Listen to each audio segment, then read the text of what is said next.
Hello everyone, welcome to the Community News and Best of 2022 Awards. There's Zanda too. What's up? Hello. Okay, so this was a year of a lot of stuff happening, a year of memes and rivalries. So we'll just go through some of them, some of the biggest news of the year, and then we will go on with the awards. So starting from the Dustforce Custom League, which happened this year twice. We had DLC 2 and 3. We had a lot of rivalries running in the community, a lot of sense of belonging to different teams. One thing stood out particularly, and it was the big fight between, yes, the Z team and Neon Enthusiast.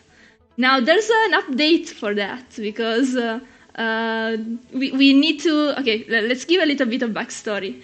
So, the Z team was the most prolific team in terms of messages and communication in the first 2 weeks. Then, in between week 2 and week 3, Neon Enthusiast shoot up in terms of messages and completely destroyed the Z team. So there were a lot of doubts about the truthfulness of that data. There were accusations of bribery. All of those were of course not true, because who would accept such a bribe? Anyway, I went back and checked what the status is right now for in terms of messages, because the Z team has been really has been really strong in trying to recover this gap, posting the Z team almost every day, so they were really committed. They tried very much. Unfortunately, there is still a little bit of a gap of 1,000 messages, around 1,000 messages. So I'm sorry, but maybe by the next DLC they will recover. I trust very much in them. Anyway, going on, that was not the only big rivalry this year. We had the Canadian Civil War, basically. We had, so during the Blind Relay Blitz 2, which happened also this year, we had 3 captains, all three from Canada. We had Rexy, Cow, and Nemi. And there were a lot of complicated relationships between the members of the teams, a lot of love and hate between team members. At some point, we had to make a diagram to keep track of it. But anyway, there was really different approaches to teams between the captains. With Nemi and Rexy, they went directly into a recruiting war, and Cow was the only one holding open applications. And the application, of course, was to submit a JOF map. And Rexy says that they still hate Nemi to this day. That's true. This kind of wars, they stay in our memory. But yeah, going on, we had a couple of cheating scandals in the community this year. Skyhawk was accused of using a dash macro. This is a very serious, and everyone believed this accusation. And Skyhawk really tried very hard to discredit this accusation, to prove his innocence. He even did a stream with Handcam, but in the end, the only way to make sure was for him to actually make a plugin that only gives you 1 air charge while on the ground, so we can be sure that you cannot use a dash macro in that way. So that's the ground charges plugin. No dash macro guaranteed. Another big cheating scandal. That's not the only one, by the way. We had another big cheating scandal, which is the Ramparts Apple SS by Ukis. That was a suspicious replay that appeared on the Apple leaderboards. Okis says that it's completely legitimate, but it was immediately removed. So one can guess, was it that Skyhawk was jealous? Is it a matter between two known cheaters? I mean, we will never know. I think we will never know, really. But anyway. But anyway, yeah, the actual thing was that there was a way to spawn into the end of the map. That's how it was obtained. It was a fun replay while it lasted. Going on to esports news. This year we also had the first survival tournament called DST, in the usual way of giving Dustforce events very clear three-letter acronym, which definitely don't have any other meaning. But yeah, the Dustforce Survival Tournament was the first attempt that we did at actually doing something with survival. It was very fun. Only some small problems with like lag and like improperly tuned maps, like for example this case. Usual for the first picks, yeah. Okay. All right, Kid versus This Kid. is Nice. Nemi versus I Soft. haven't seen the Kid matchup yet. Is this the right version of the map? Oh man, that was some nice lag. I believe you updated it. Totally normal gameplay. Let me just... I'm getting messed That's up. come Oh away. no. This is highly The clean Yeah. sweep. I mean, it's a very competitive category. All right, You will first have one to goes to admit. Nemi. All right, that's Nemi, one of the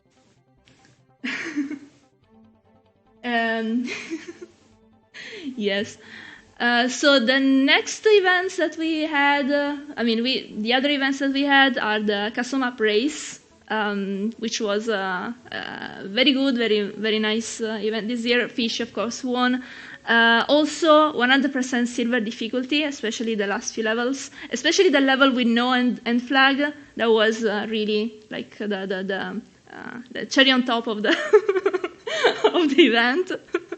But yeah, absolutely successful and beautiful maps, including mine, especially mine, I would say. No corruption in this commentary, of course.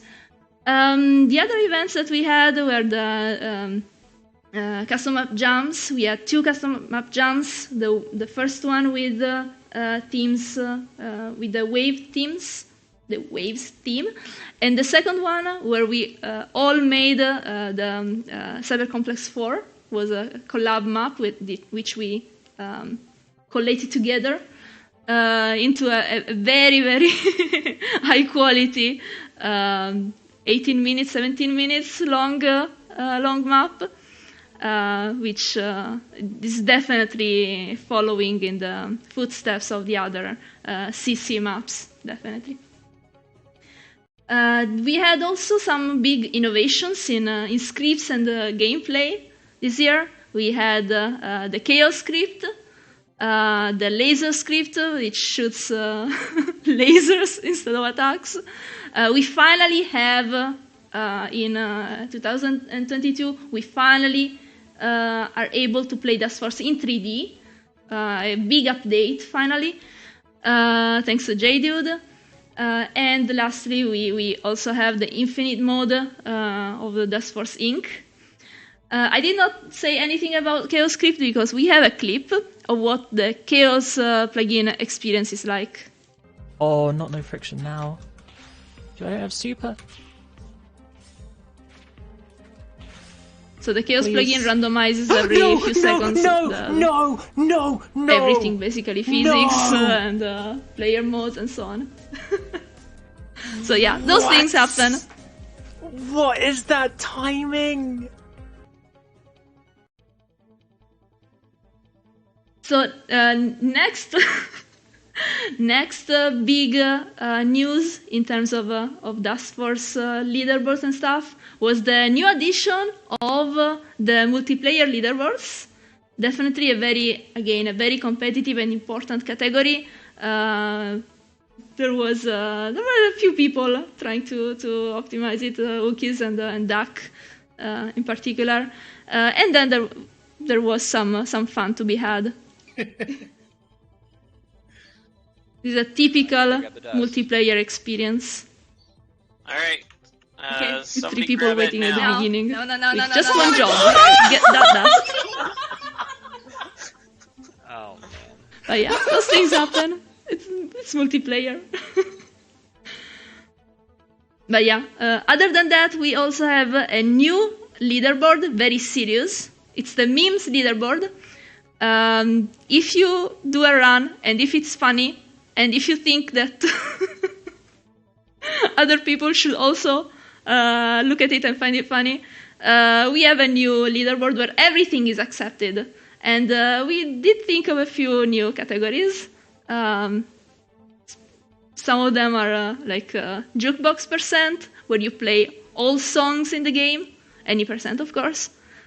We have typewriter percent, which is enter infiny in the least amount of time.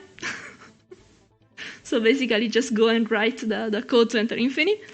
And then we have ADSNI percent, which is 1 level per letter of the alphabet, if there is one, of course, and any percent the level. I mean, this category especially is extremely important, so important that it had to be run in a marathon. Dustforce was represented in 2 marathons this year, both hackathons, the offline one and the online one. So in the online one, we had Duck running 16 Reds with a completely sober commentary by by Ukis and Rexy.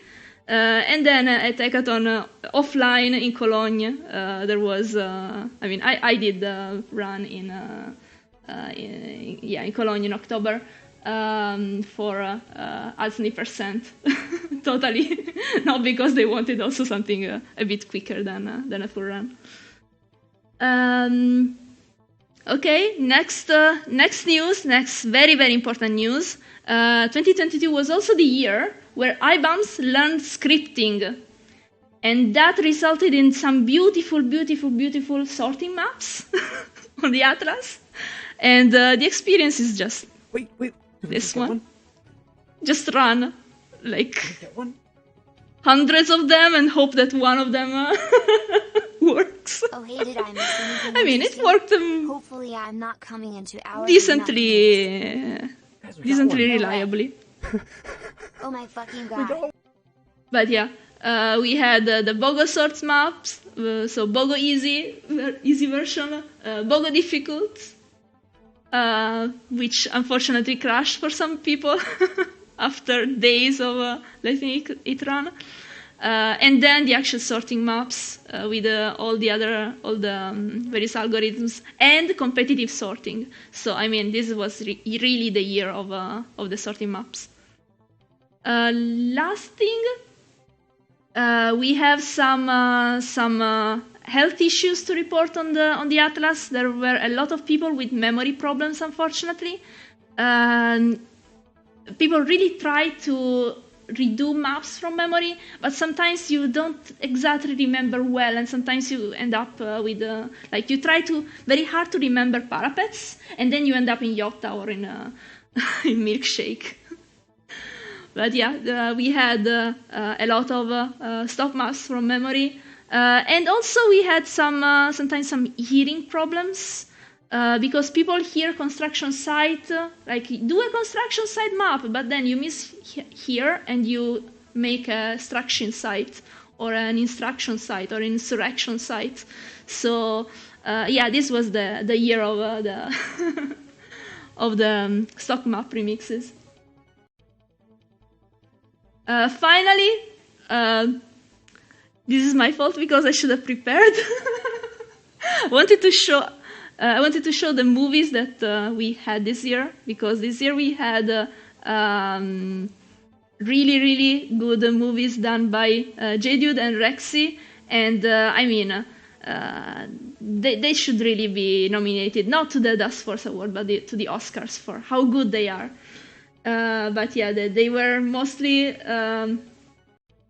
related to the memes of the Custom League 3.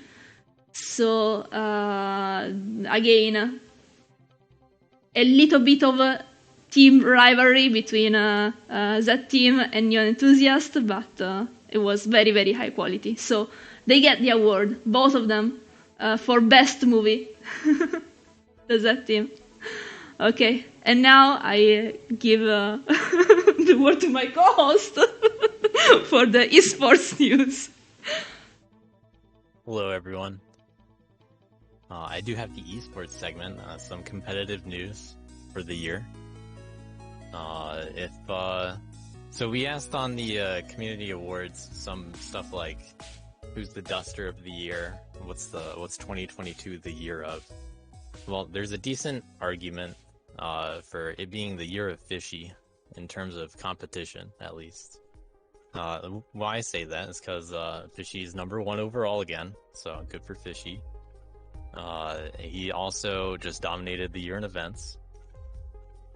But this was a particularly interesting year, just in terms of the rankings, just because if any of you remember seeing the old Grease Pig video showing the rankings adjusting over time, you might remember that there wasn't much competition back and forth in between any of the top players when a new top player would take over. And Fishy was in fact the first person to retake #1. He did that, I don't have the exact days or numbers offhand, but he ended up doing it multiple times over the year, and the two of us went back and forth. In fact, we were even tied for a few weeks during DLC 3. As far as I know, that's the first time that there's been a tie for #1 in the rankings. But yeah, Fishy dominating the leagues, winning CMR, got SSL world record. That's something that Camel held for over 5 years. He had a still has a 53.05. Fishy on September 21st got a 52.43, and then October 7th got a 51.32. So, big year for Fishy being on top. In addition to that, not just Fishy news, the sum of ILs for top players went under 1 hour in Dust Force.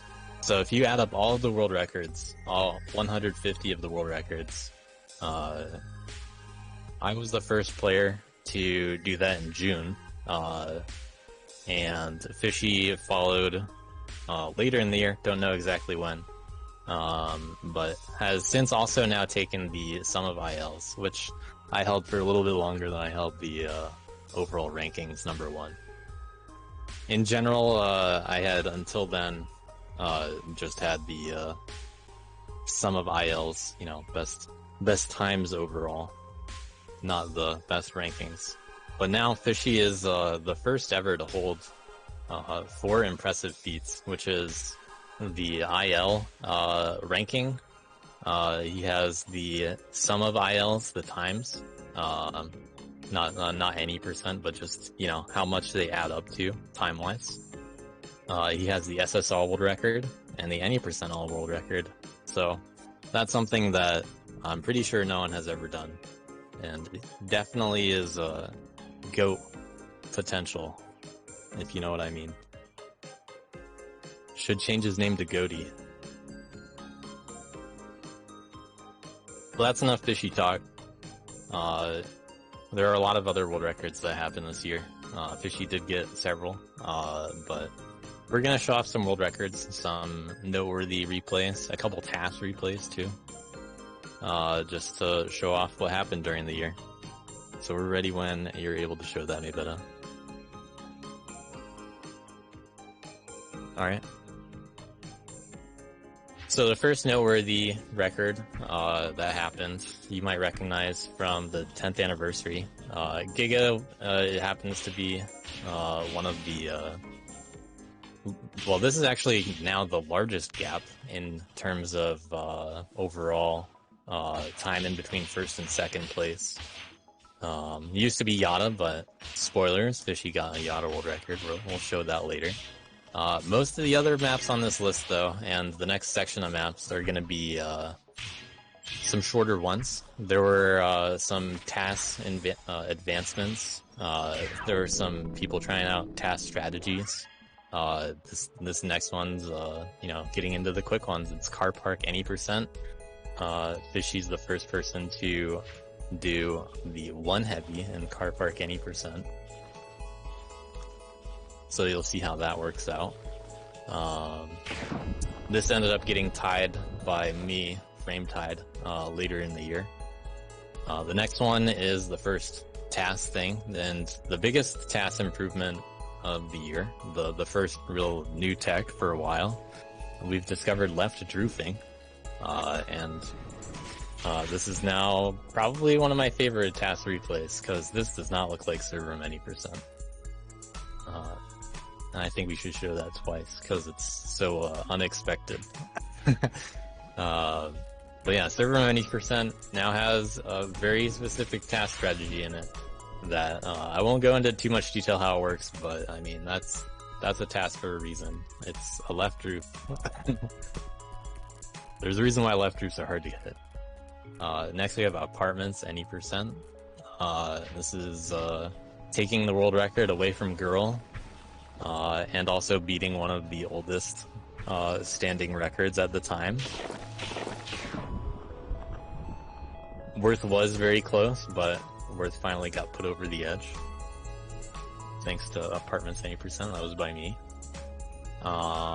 Next, we have a map that takes longer to talk about than to show, so we'll show that one twice too. Mega any percent, shortest level next to Consite. That's unlike Consite, that's a lot of buttons to press, and I won't bother explaining how that one works either in too much detail. But this next one, Ferrofluid, this one had quite a grind war. Yoda came back briefly, contested a few any percent records, and this was at the time the level that that we thought was most reasonable to tie tasks on, because that one heavy at the end, that's frame perfect. I did in fact tie the frame that the task got with that, but what ended up happening instead of Yoda getting the world record and tying tasks, he and Fishy stopped one frame short because I also improved the task by one frame. All of this effort that you're about to see saves one frame. All of these different strats. The main reason why is because of the ending. We had to do a light in order to push one of the blobs into the other blobs. So, very difficult to save that much time. But now we have a very hard record, very high quality execution in downhill by Uckies. Uckies already had world record on downhill, but continued to improve it. Even returned to it a little bit more the other day. But downhill, always a very impressive record. We have another new route in Dahlia.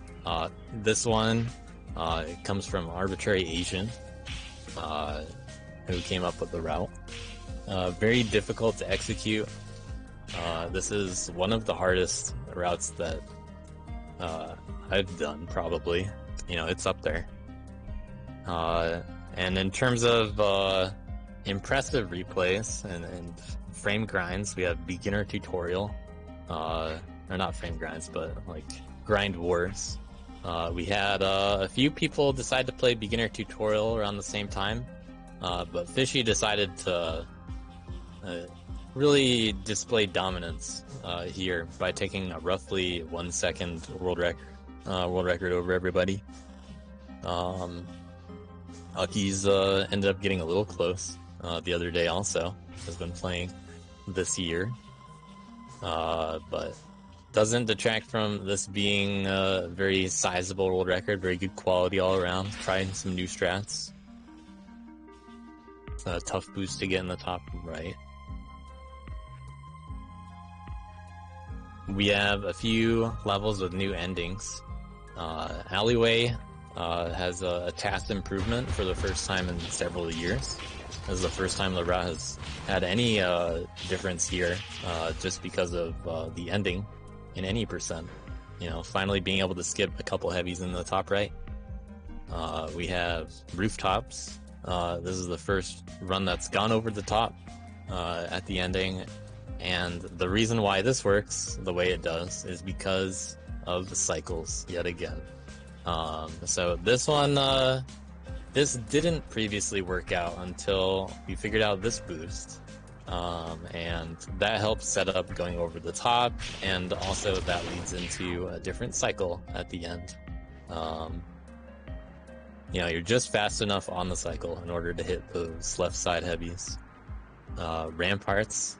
One of the longest levels aside from Yada. Very good quality overall. This one by Fishy recently was in the big group of Fishy World Records in order to retake #1 a few months ago. This one has a lot of strats that if you haven't really watched any of the Ramparts top replays, you're going to be surprised by. Pretty big record.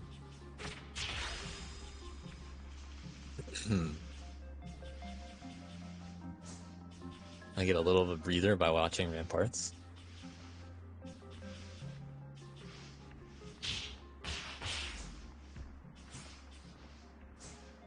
Yeah, there are a few that definitely went under the radar, I think, in terms of new world records. Ramparts could easily be one of them. There's one that went by me that we're about to watch. By you, Uckies, in fact. A little spoiler to what's coming up. But since we're going chronologically, the next one to show off is Downhill Any Percent. So going from one of the longest ones to a shorter one, yet again, Downhill Any Percent. One of the hardest and probably best quality records that we have. Very high execution requirement, very fast. Hard level to grind. Uckies actually just tied it the other day also. But we do have another Uckies record to show. This is Library Any Percent. And this is the first time that anyone has pulled off the shelf skip, which you'll see later on. This reroute came from Amber in 2018, and this is the first time that anyone's gotten a world record with it. A few people have been able to pull it off, but Uckies was able to optimize it a little bit for a human. And when I say for a human, there are a handful of changes you need to make this viable in order to go under some shelves. So very impressive to get this done. And finally, one of the most important levels, most important records, has been taken yet again, and that's Yada SS. This one, it's Yada. It's pretty important for a level. Yada SS I held for just over 4 years. It was at the time the longest standing SS world record. There are some longer standing Any Percent records, and some tied Any Percents, of course. But Yada's, it's a big level. Whenever there's a sub 2, that's a big deal. Fishy and Uckies both got sub 2. Fishy, of course, also ended up grinding for record. But this is definitely a much higher execution, kind of, a much cleaner looking Yada SS than mine. Mine has a couple big mistakes.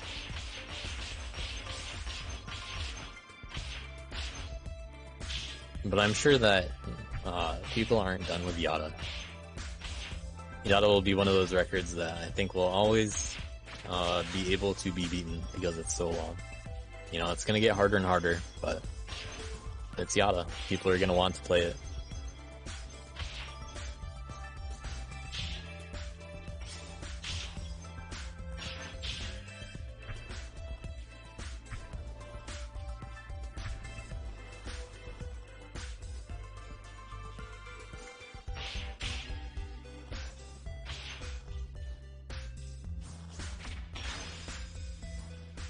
So going into the next replays, we're gonna have some very hard SSs in the vein of Yada.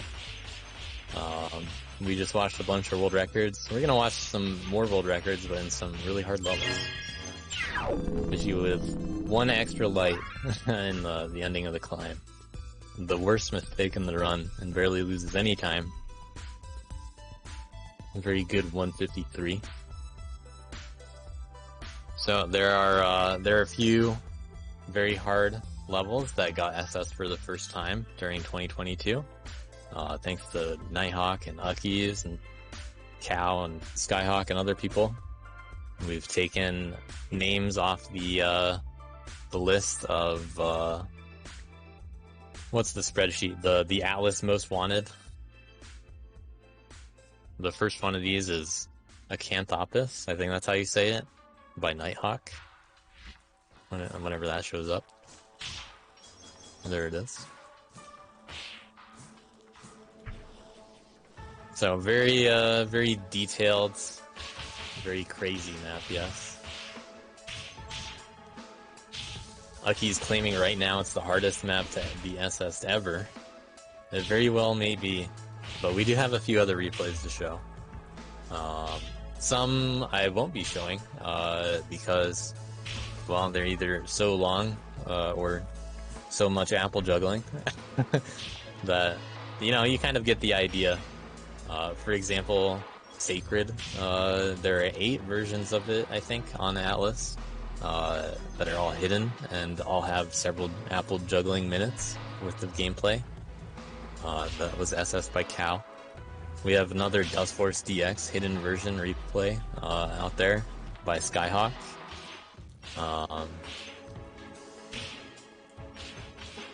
Very difficult, very time-consuming challenges. Only for the people that really want to go for it.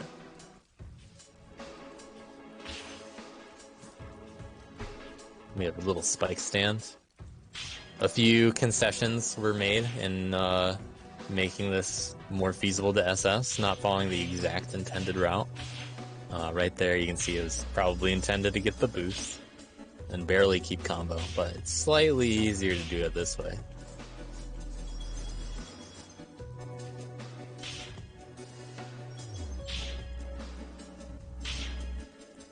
There's always a thought in mind for how hard of an SS something is, and the long maps definitely have a good argument for them. You can see the Uckies was close with this one for an SB. Dustforce DX, obviously a 50+ minute map. Takes a while to SS something that long.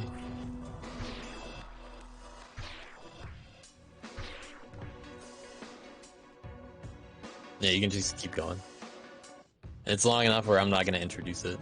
1 second, Dustforce crashed. Oh, okay. Oops. Well, next we have a crash. By Uckies. You see these often in Chaos mode before they get updated. Fortunately, the old Chaos levels, although they haven't been SS'd yet, they don't crash anymore. That's not what we're showing. We have a replay by Uckies instead. Ditto Elements of Chaos.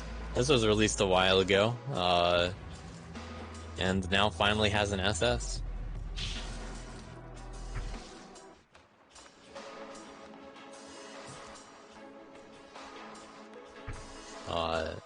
Another hard SS that happened this year, worth mentioning. Fishy got the Yada Clockwise SS.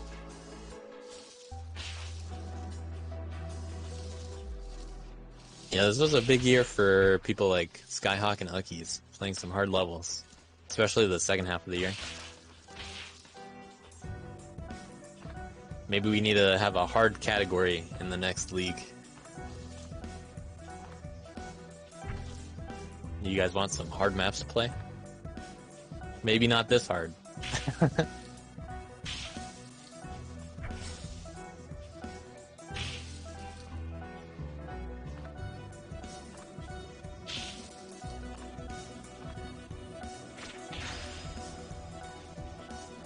Yeah, I hear Supremely Difficult might be coming up. I forgot to add that to the most anticipated list, actually. That's a good idea. Should have had that one. We'll go over some of the results from the polls and the map competition awards after we do this. We just have a couple more. Or we have this and one more hard replay to watch. Then we'll take a little break and go into some awards. But in the meantime, enjoy some impressive gameplay. Very careful spike jumping.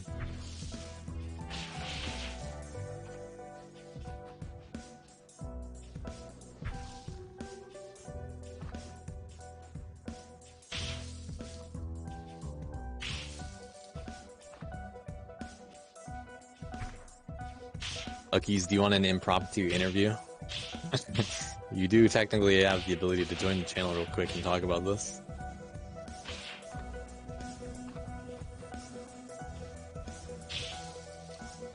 Any comments on hard SSs?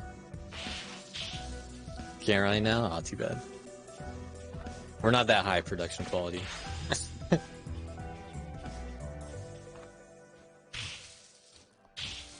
Let me call Uckies real quick. Get an interview. Let's get Uckies on the phone. But yeah, this one's a roughly 3-minute SS. Very difficult to go the whole way. What was the final time on this one? 3 minutes, yeah. 3 minutes. Nice. And we have one SC out there from Nighthawk. They're sharing the difficulty. Now we have Petahel difficult, not difficult, backwards. I mean, it is basically a dark difficult. But on top of that, it has, this is part of the enable disable map pack originally. You may notice that Nighthawk is not able to attack all of these dust blocks. So that makes the level a little bit more challenging, arguably. You know, it sure is easy to fall through all these dust blocks, as you can tell. Just a little bit more difficult. Yeah, routing must have been quite a challenge for this one, to figure out how you want to go about handling all the dust blocks, not dying to them. Because if there's something people remember about PETA, it's trying to play it normally, casually. And then in these days, they now just attack all of the PETA blocks. But back in the day, you didn't have to do that.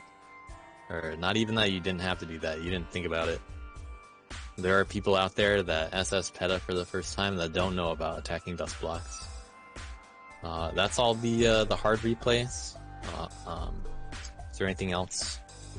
All right. Yeah, I think we mentioned everything.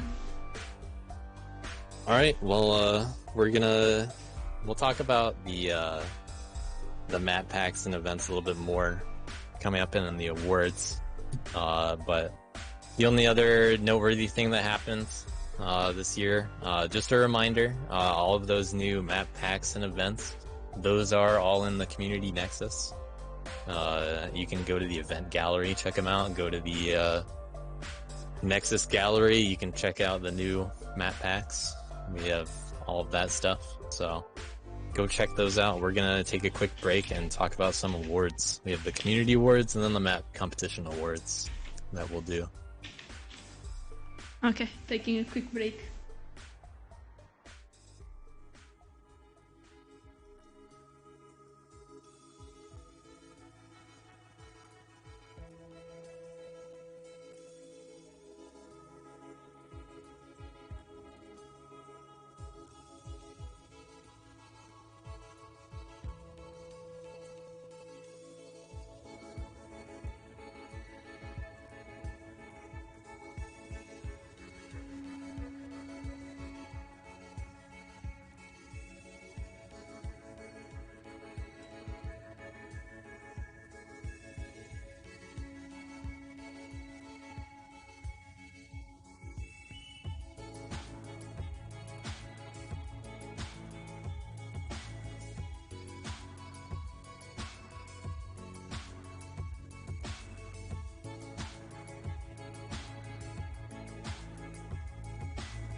Hello, we're back. We're back. So we have the community awards first. Thanks for everyone that filled out the poll. We have a lot of categories to go through. We have a very high quality presentation that I would like to share with everybody. After everything's done, we'll make this a little more publicly accessible. But we'll go straight into it. The Duster of the Year, voted on by our fans, all of the fans of the world. We have all decided that it's Uckies who's #1 Duster of the Year. By the way, most of the, or fun fact, not many of these winners are all majority. Just so you know, there are a lot of votes here and there. We had a lot of fun meme picks. But Uckies, stand-up guy, has dusted things before, goes fast, makes memes. Duster of the Year. Congrats, 2022 guy right there. Second place though goes to Fishy. I guess he couldn't be one in everything, unfortunately. But was one in some people's hearts. We have other shout-outs to people like Maybetta, Nighthawk, Skyhawk, Dusters of the Year. Totally non-corrupt replies, responses. Yes. Okay. Yeah, you can move on. Next award was for the new Duster of the Year, and there was a bit of a trouble because apparently no one plays this game anymore. I mean, you would be surprised. The real winner of new Duster of the Year is, I don't know the answer. Most common vote. Actually, we have a new Duster of the Year, which is Templar. Yes, we had to pick someone. Congrats. For the people that remembered new Dusters, we picked Temper. So congrats to Temper being represented somehow. Won an award. Okay, next one, it's absolutely another point in favor of the nomination committee not being biased or bribed at all, because we have really to recognize that impartially, absolutely impartially, I am the best streamer of the year. Yeah, you're running the stream right now. I'm running a stream right now, I have to be recognized. Yeah, people have better voted for Maybetta, or should cancel the stream right now. But yeah, thanks. Thank you. Maybetta winning an actual majority. Thank you a lot. Next one is the Memer of the Year. This was very contested, actually. There are 2 very close votes, but it ended up being J-Dude as the winner. Congrats to J-Dude. Lots of meme maps. J-Dude actually had the most uploads on Atlas thanks to meme maps. Or at least you would think that if you only looked at visible Atlas maps. iBums was the secret boss in terms of meme uploads thanks to CMP Clockwise. iBums got some votes. We got some Rexy meme votes. Maybetta had some meme votes. We got Miles, we got myself on the list. Yes. Uckies was second place also. Yeah, Uckies, of course. Who could forget that guy? Duster of the Year. Okay, next one. We have the Map Maker of the Year award. And as voted, everyone agrees that C is definitely the best Map Maker of the Year. I think. Yes, he redid a bunch of dailies recently. Those came out really well. Really cemented himself as a late. If you're gonna remember someone, you're gonna remember C. Yeah. Not the majority, but very, very big difference between the second place. So yeah, we had some love for Epon as well, and a lot of variety in general. Yeah, a lot of variety for the nominations. If you made maps, you probably got a vote. Okay, next one is the new map maker of the year, which goes to Sephira. Definitely Congrats. one of the most prolific uploader to the Atlas too. Was like third or fourth place, I think, in the statistics. So yeah, congrats Sephira, and thank you for all the maps. Yeah, Sephiroth definitely showed some great improvement as well. And gradually, if you went through their Atlas history, you can see the gradual improvement and adoption of more dust mod stuff as it goes on. We're looking forward to more maps. No pressure. Next category is the best hard map, which is very split in votes. Yeah, getting into the maps themselves, we started off with a hard category. Hard map, we had two that tied. The first one being whatever the first slide shows up as. Actually, I'm seeing it's changed. Changed. Yeah, now it's the number 2, I think. Don't count the double vote at the bottom if you're looking at that. No, I'm counting there's a the. double vote. Okay, then it's Yeah. it's okay. It is tied. It's tied. So it's tied between Extraction and Get a Difficult 2. Yep, Extraction, part of the Pulvisvis map pack. Or, well, not map pack, the Nexus. Alex only released 3 maps this year, but they're all really good. Next is the vote for the coolest new plugin or script, with a few options here. The winner has a clear majority, and it's Chaos Mode by Ukis. Very good Yeah, we're plugin looking to send forward- to streamers. Definitely. We're As we looking saw, forward to yeah. seeing people play that, especially when it's done. Yeah, as we saw from the clip that I showed before for Wazi, that's definitely an experience. There's also plenty of love for the other new scripts like Downhill VR, the Broom plugin. Try that out. The laser maps.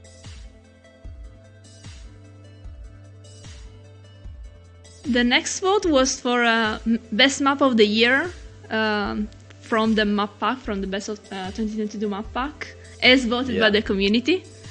There were 64 maps in the best of 2022 map pack, and out of all of the maps, there was quite a spread. Only a few votes for each map that got multiple votes. But the one that ended up getting the most votes out of the few ended up being Cyber Complex 4. So, Cyber Complex 4, clearly the best map of the year. I think we're missing a slide. That is it. That's fine. You already Alright, well, you know this already. It's clearly the best map of the year. Imagine that it's written here. Production value, everyone. What are you looking at for the order? By the way. The the poll. Oh, that's not the same order. Okay, then I need to open Yeah, another we're gonna window. get out of order. Yes. So just look at the slides. Okay. Then you know which one is the next one. Alright, well, you guys know about Cyber Complex 4. We'll get back to that in a bit. But first, the best meme map pack. There were 2 that tied. That's Consite map pack and the From Memory map pack. Not official map packs exactly, that's why they're meme map packs. That's hopefully gonna be fixed in the future. We're thinking about doing some Nexus renovations, and we're looking for some help. Mini little advertisement. Looking for map makers. Help wanted. Let's include some of these map packs in the community Nexus. Lots of cool ones this year. Parapet's got some love. Barely got remembered, but it got some love. Next one is Cyber Complex 4, so you can just skip Okay. into that. By many people. Yeah, some other maps that got voted for from people. We had hard maps again, like Get It Difficult 2. See, I lost my spot. There it is. We had some love for Dust Force Inc. Endless, very unique level. Vegan Burger, City of Snacks, Basement Run, Trigger Sweep, good level by Spiraler, showed off some new scripts. Part-Time Duster, also by Spiraler. We have some Downhill VR love. Memories. Part of CC4. You could just say CC4 is better because it includes memories and more. That leads into the best event of the year. We have 3 events that stood out over the others. So the Cyber Complex 4 event was the Custom Map Jam 4. That one, basically the event was making the map Cyber Complex. Normally, everybody gets a day. This time they got 2 days to make a section of CC4. Some people in the end got overtime there were anyway. 36 maps that added up into this. There were 41 sections, I think. However many map makers, I don't remember off the top of my head. But lots of people contributed, and it was a good event. Fun time. Next event. A lot of people love the League. People like DLC 3 a little bit more than DLC 2. Not sure why. I guess recency bias. But hey, it was fun. We changed things up a little bit in each one. We're gonna change things up a little bit more in the future. News on that eventually. Maybe even later this stream. But the best event of the year, that one goes to the 10th anniversary, which was put on a year ago, in fact. Yes. A little bit more than a year ago. This weekend, or no, we just passed the 11th anniversary. Yes. On the 17th. The 10th anniversary was in fact on the 10th anniversary. It wasn't on a weekend. Any thoughts about the 10th anniversary? Person who ran the stream? It was absolutely fantastic. I had a lot of fun. It was mostly me and Miles who organized everything. It was a lot of work for both of us, but it was totally worth it.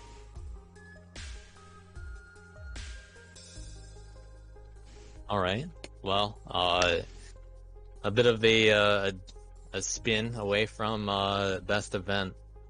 We had Team of the Year as the next one, and maybe you'd like to talk a little bit more about some stats. I hear. Yes, the best team may have had a little bit of bias from some votes, maybe. Yes, I mean, I tried to guarantee a corruption-free vote, but in the end, I mean, some teams are more corrupt than others, I would say. Well, it's totally fair for them to, in their team chat, tell people to vote for themselves. Yes. We never actually promised the most fair, I guess, the most inclusive polling. Not a very high polling. Yeah. Anyway, I also hear that there were some traitors who voted for their previous team from DLC 2 instead. So nothing is to be given for granted, I would say. But anyway, yeah. best team as voted was the Z team. Even though they lost the award for more chat messages, but yeah, the Z team. Yeah, they tried and they won where it counted. Definitely didn't see an influx of their votes at any time, all at once.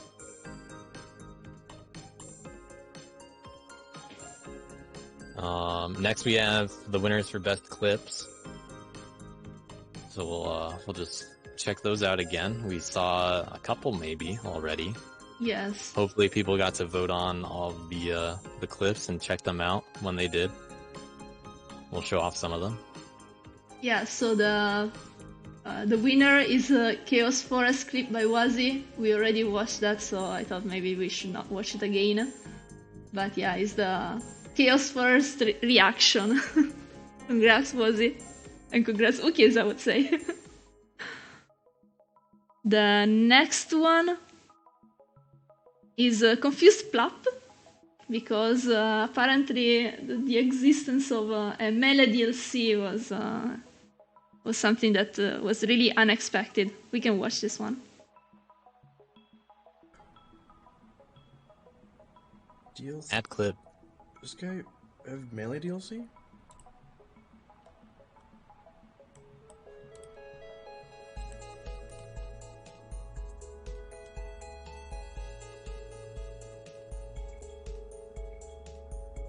What's DLC Break Week? What is DLC Break Week? Next. Yeah, a little context to go with that. So in DLC we took a break for a week in between weeks 2 and 3. And we had a few little fun exhibitions, and one of them was Melee. So the Dust Force community channel was briefly in the Melee category at the time that Plep decided to check out Melee streams on stream. So naturally, who wouldn't be interested in Melee DLC 3? The third DLC for Melee. Imagine 1 and 2. They must have been even higher quality content. PAL version. Yeah. Okay. Number 3 in best clip is some fast plugin stuff. It's a fresh clip. Yeah, you don't have to keep drinking them. Yeah. Well, if I were to stop Fresh grinding for kilo 80%.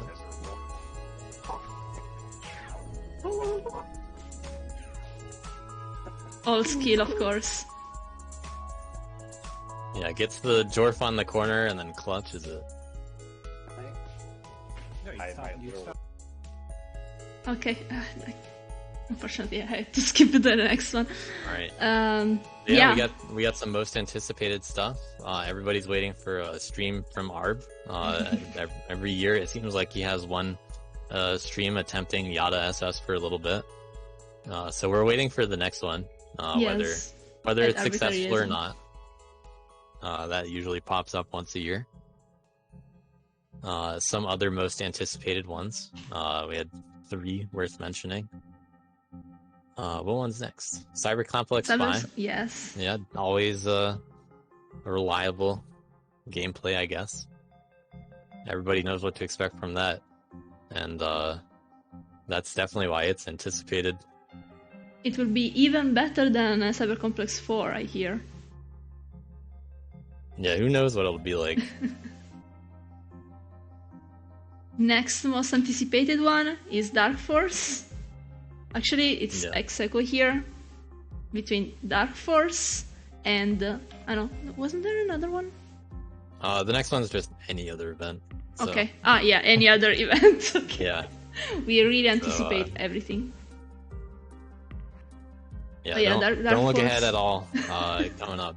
Yeah. We're getting into spoiler territory Spoiler territory. for the competition. Should have added a little bonus slide in there to separate the two halves. But yeah, Dark Force. Everybody's looking forward to Dark Force ever happening, if any maps ever show up. You know, no promises for any of these most anticipated winners. There were some good ideas on the list. In fact, I think some of the things on the list that weren't most anticipated are the ones that are most likely to happen. So we'll just see what happens this year. And then maybe they'll be your favorite maps of the year. But after this, we're going into the map competition awards.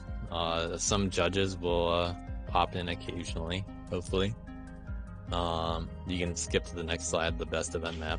But yeah, this is where it gets serious. This is where all the where all the important stuff comes in. Best event map. There were 3 finalists. We ended up excluding CC4 from the list.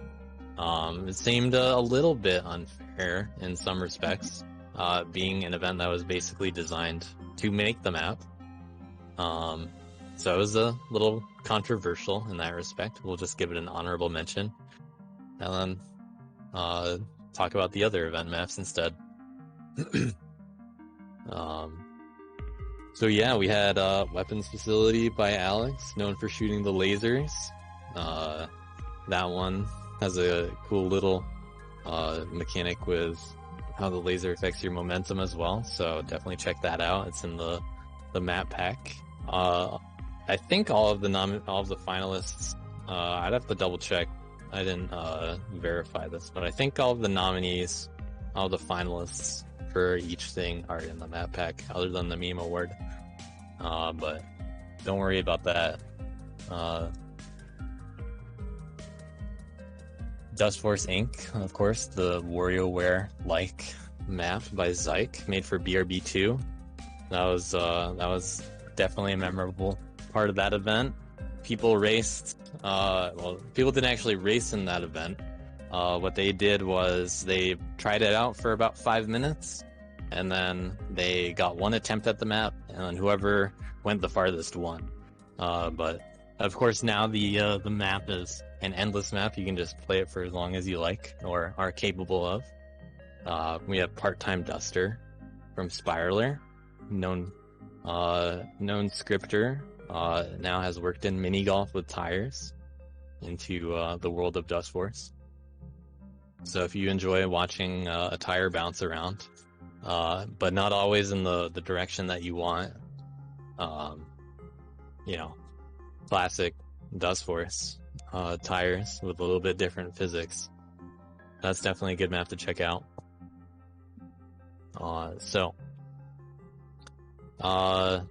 For how this is gonna work, by the way, I'll announce them in order, and then you can do the slide switch. Okay. In this case, we only have a first place out of our 3 finalists, the lowest number of finalists in any category, just a side category. This one was Dustforce Inc. Endless by Zyke. So congrats to our first map competition winner. Congrats. Big win. Well, Zyke did say that he would not watch the stream unless he won something, so... Well, he didn't actually know he won something unless he looked at the spoilers. Yeah, for me and I think a lot of the other judges, having kind of one of these maps that feels really different in the BRB is really important, and Dustforce Inc. was probably the better out of the 2 in terms of polish and how well the idea was executed. Yep. BRB known for really breaking new ground. We have some unique ability to change up the format, unlike any other event or Dustforce setting. So BRB is a great breeding ground for cool event maps. But taking that into account within the context of the event, which was the point of this category, they were all great maps. Yeah, I did notice in the description that you might make it. You didn't say you would. You just said you might. But maybe one day there'll be Dustforce Inc. 2. Alright, so next we have the finalists for Best Meme Map. Any talking about the finalists here that you want to do? Meme judges? I mean, the meme maps were absolutely like a very serious category that were absolutely very seriously judged. The integrity was absolutely fundamental to our judging, I would say. Yes, because I mean, absolutely, we jokes are a serious matter. we spent days trying to trim down this list, make it as simple as possible. There were just too many good memes this year. It was so hard. But yeah, we ended up giving our first and second nominees, and we actually ended up agreeing. Like almost everyone agreed on number 2, or everyone agreed on number 2. I think. Number 1 was a bit more contested, but there was a clear majority winner. So maybe we should start with number 2. We're doing number 2 first. Yes. Yeah, that's how we're doing it for all these. But yeah, the nominees were Tire Museum by Cow. This is an event map from DLC 2. Ledge Cancer is More Rock by J-Dude, which is basically Scrub Force, the Scrub Force DX, with a script where if you ledge cancel, you spawn something, let's say. You spawn more rock on your head. Some of these are a little bit spoilery, I guess. Check them out yourself. We don't want to give away all. Yeah, absolutely. I will not talk about Medium Mood. Play it. Yep. And Dimension Chaos is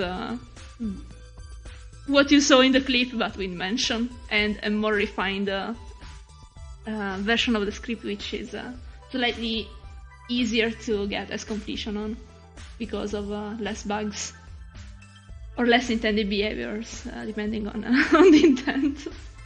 But yeah, number 2. Memes in there. Yeah, I mean it's different kind of memes. But yeah, number 2, which was agreed on basically unanimously by the judges, is Tire Museum by Cow. Congrats, Cow. Very good map. Very good meme. Yeah, this one was made during DLC 2, so shoutouts to the whole team, Mad Cow. That includes Miles, Avenged, and Big Diesel. Yeah, I remember in DLC 2 being pretty blown away by the visuals on this map, and there's a lot of detail even beyond what's obvious with the tire jokes and pacifist script. Yeah, this was made during Pacifist Week and really took advantage of you are not allowed to attack the tires anymore. But yeah, if you look at like any of the sculptures, any of the paintings, all of this stuff has names, and they're all tire-based puns, and it's really just incredible. Yes. So we should go to the number 1. Number 1 was a bit more argued, but there was a clear majority, and the winner is Mildew Mood by Ookies, which again, we are not allowed to talk about it. Go play it. Yeah, if you don't know why this one's the best game, you're just gonna have to play it yourself and find out. Yeah, this let me actually, map is unbelievable. I'll get a link to that and just post it in chat. Ookies, I said my thoughts on stream the other day. This map is something else. Alright, Miles is ahead of me. Hey, Miles, would you like to post a link to every map that you see show up? That'd be great, thanks. Or at least the winners. You don't know it's coming, but that'd be great if you could help. Sure? Nice. Thank you for volunteering. High production value, by the way. But yeah, congrats to the winner of the best memes. Alright, the next category of the side categories was best use of custom assets. How this was defined was there are 2 main factors. One, of course, was using custom assets, scripts in the first place. Oftentimes, this has to do with music, sound effects, images that are in the game, sprites specifically, using scripts for various effects, lots of minor stuff. All of these maps were special in their own way, and because of the uniqueness provided to them through their custom assets. So, City of Snacks has the 12 enemies, replacing the trash golems. This was a DLC 2 week 3 map, just like Tire Museum, using the pacifist script. There were a lot of good maps that week, turned out, for pacifists. And this one, instead of you attacking 12, 12 attacked you. And it really made the map feel a special way because of that. The next map, Shoot My Stars by J-Dude, kind of the unofficial Snack Force DLC 2 Week 4 release. They weren't making a map that week, but they made something anyway. That uses custom music and sound effects from Paper Mario. Very pleasant aesthetic to it. Has a few other little bonuses in there too for scripts. Hollowed Ground has a bunch of little effects from scripts by Anubis. That one, you really feel like you're in that environment because of how it uses the art and the sound uniquely. Lots of custom stuff in that one. Neon District had the neon flashing animated images throughout it by Neon Enthusiast Team. That was in DLC 3 by Avenged Ruler, Big Diesel, responsible for the custom asset work. Mostly just the scripting.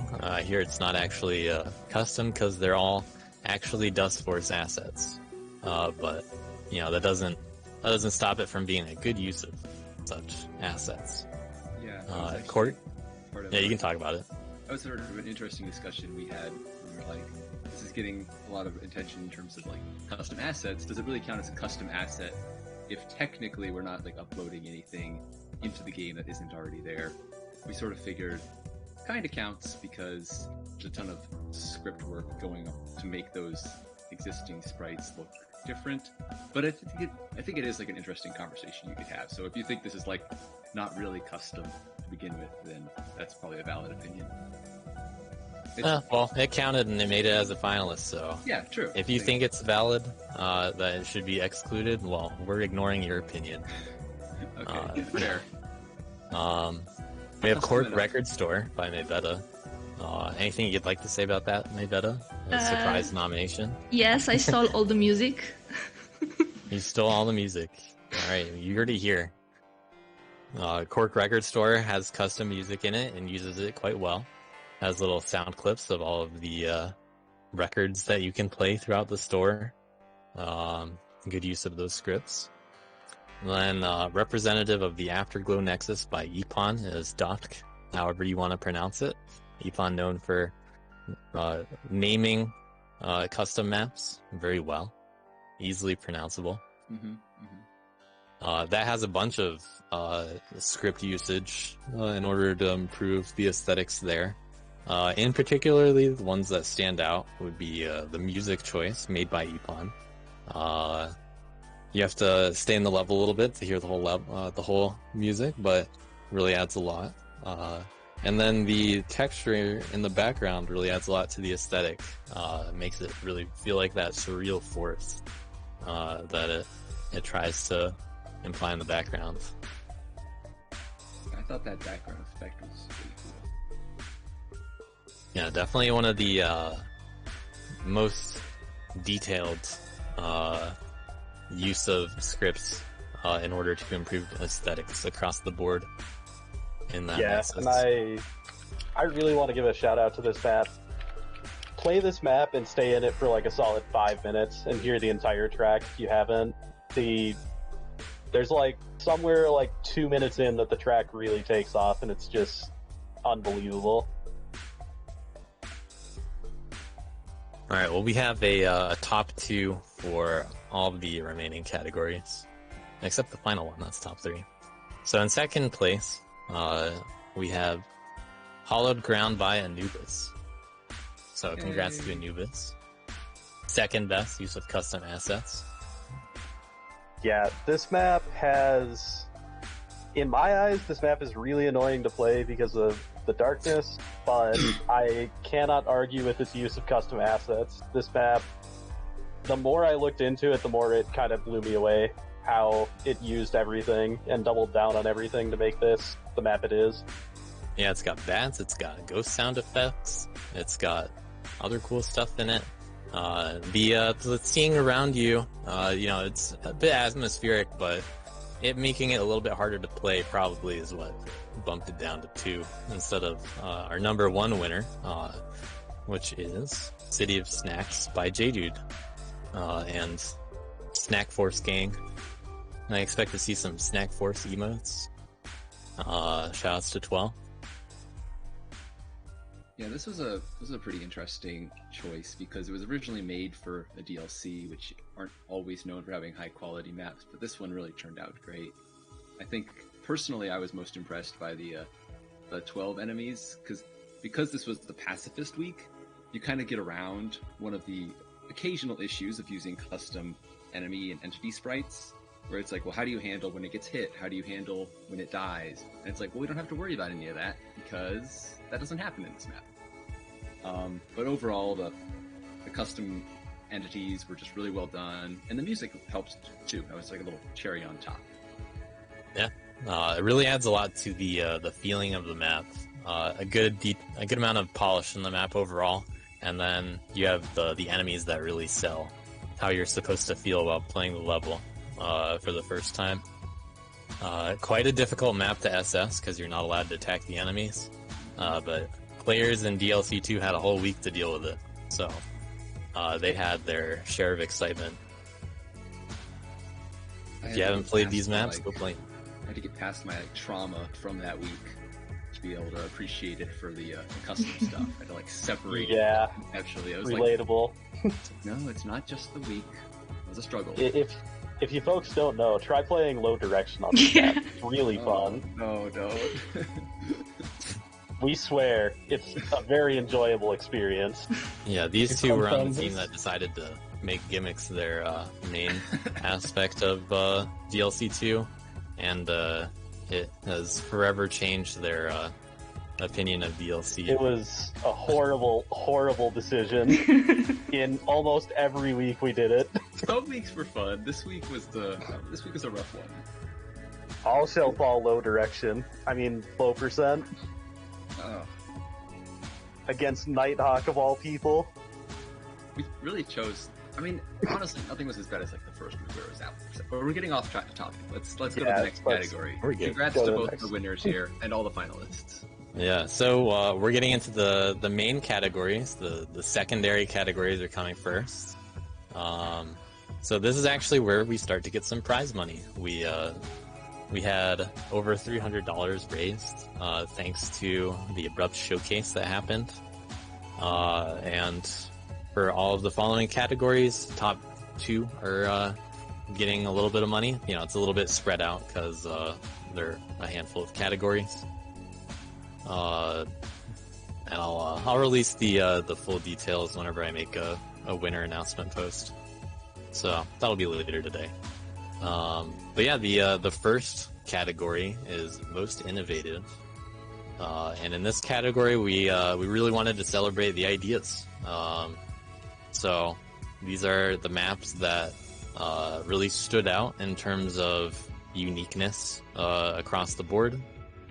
They have multiple aspects of them that really contribute to advancing the state of the Dustforce community and maps as a whole. That's a really nice way of putting it, I guess. They're just cool maps, most innovative. Let's try out some cool stuff with scripts. We'll see what we like. The first 2 of them came from a map jam. That's Map Jam 3, when the theme of which was waves. And those 2 maps had a pretty similar take on how to treat them as an elongated attack, or a laser in the weapons facilities case. So known for you shooting a really big laser that may or may not have been linked earlier. I don't know. It's in the map pack. That's the 2022. Check it out. That's by Alex Speedy. Hollow Elegy by Big Diesel. that has a little bit different of an appeal to it, but has a pretty similar idea. That one, the attacks that you do, it's like they create ripples, additional attacks in that direction. I'll give Miles some time to link all the finalists. That's definitely what I'm doing. I'm making Miles work.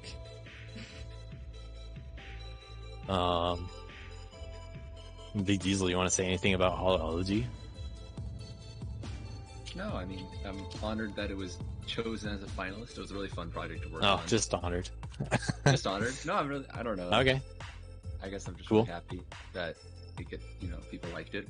And I promise I'll eventually polish up the plugin enough to like actually add it to other things. Still kind of on the back burner. Hey, well, with this kind of recognition for, top of most innovative, now there's a little bit more pressure on you, Well, hopefully, I have no to excuse. get it done. I gotta actually like. I mean, we got Chaos. That's a plugin that's in progress. Maybe you can beat Uckies to the plugin page on Dustkid. Downhill VR already has a plugin. That's by JDude. That's Broom. Check that out. Downhill VR really is one of those maps that you just have to experience as a player. You don't need VR actually, but if you have it, you might as well try it. Am I right? Definitely innovating how you look at Dustforce.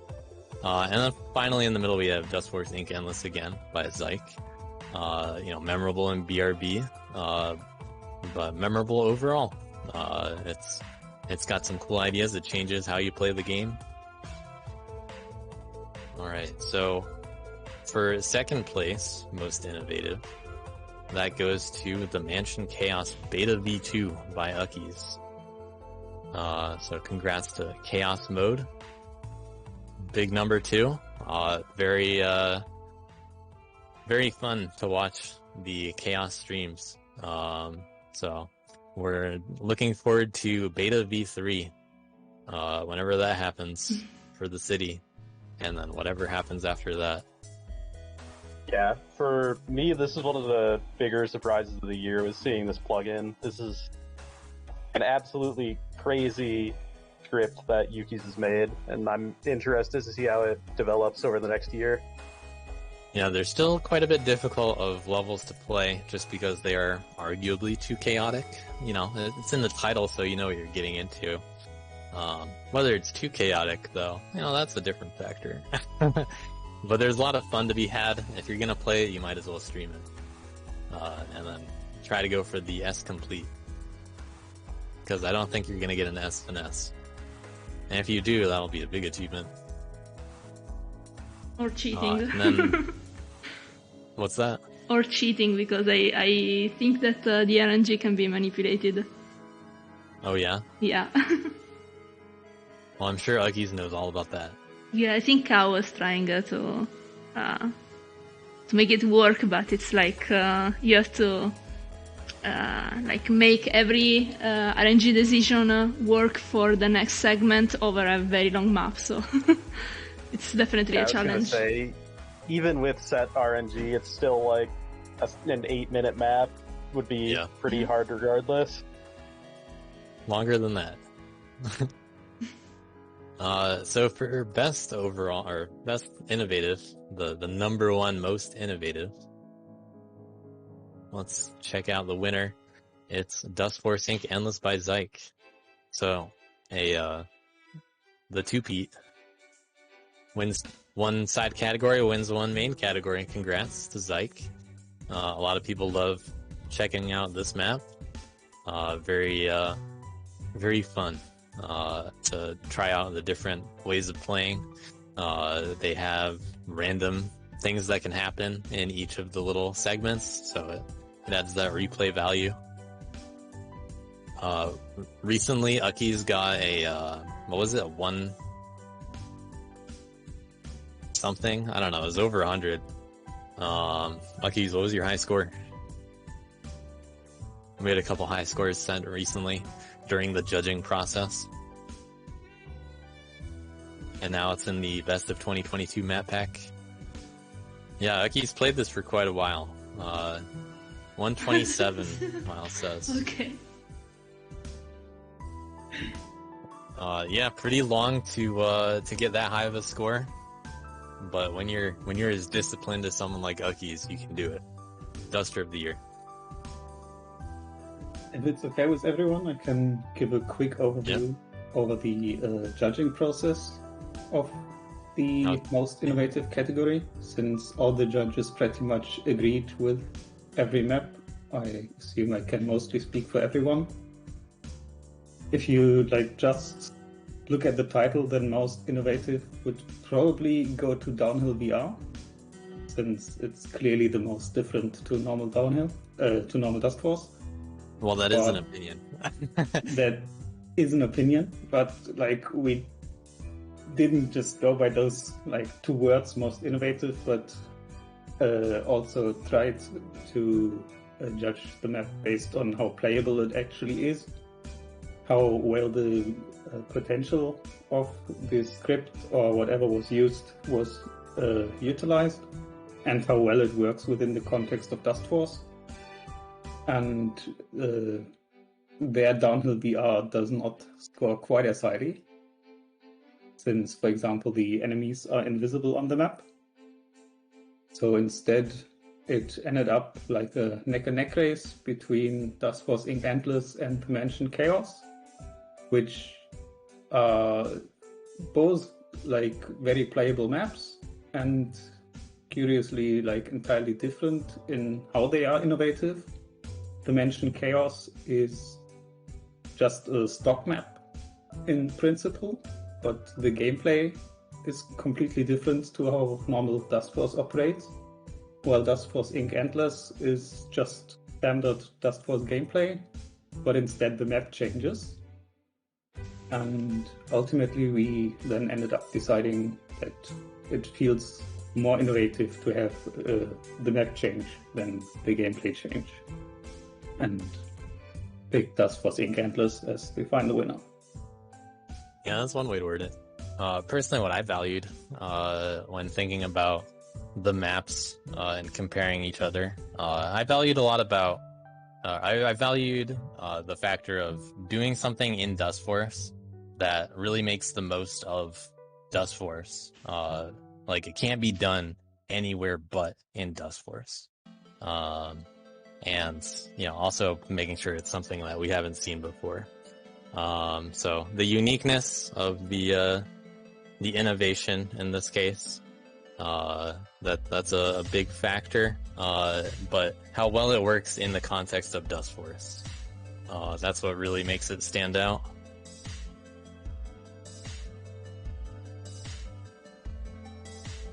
That said, there's a chance that there is further development on both of these two, maybe just Chaos Mode. We're very interested to see where it goes.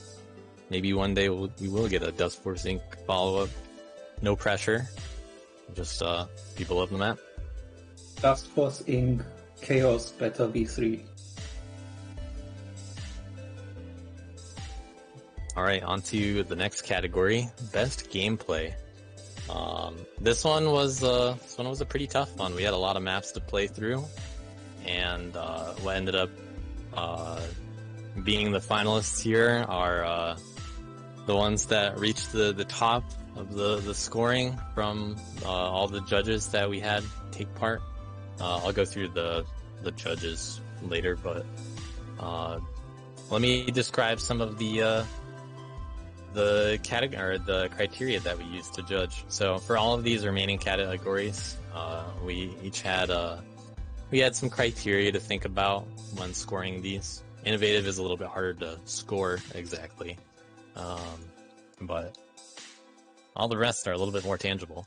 So for gameplay, we value things like first impression. How's the map when you play it the first time? Is it easy to understand, readable? Does it wow you? What are you? What's your take on the map when you first play it? But then also replayability. How long are you going to play the level? Is there any reason to keep playing the level? Is it fun to grind?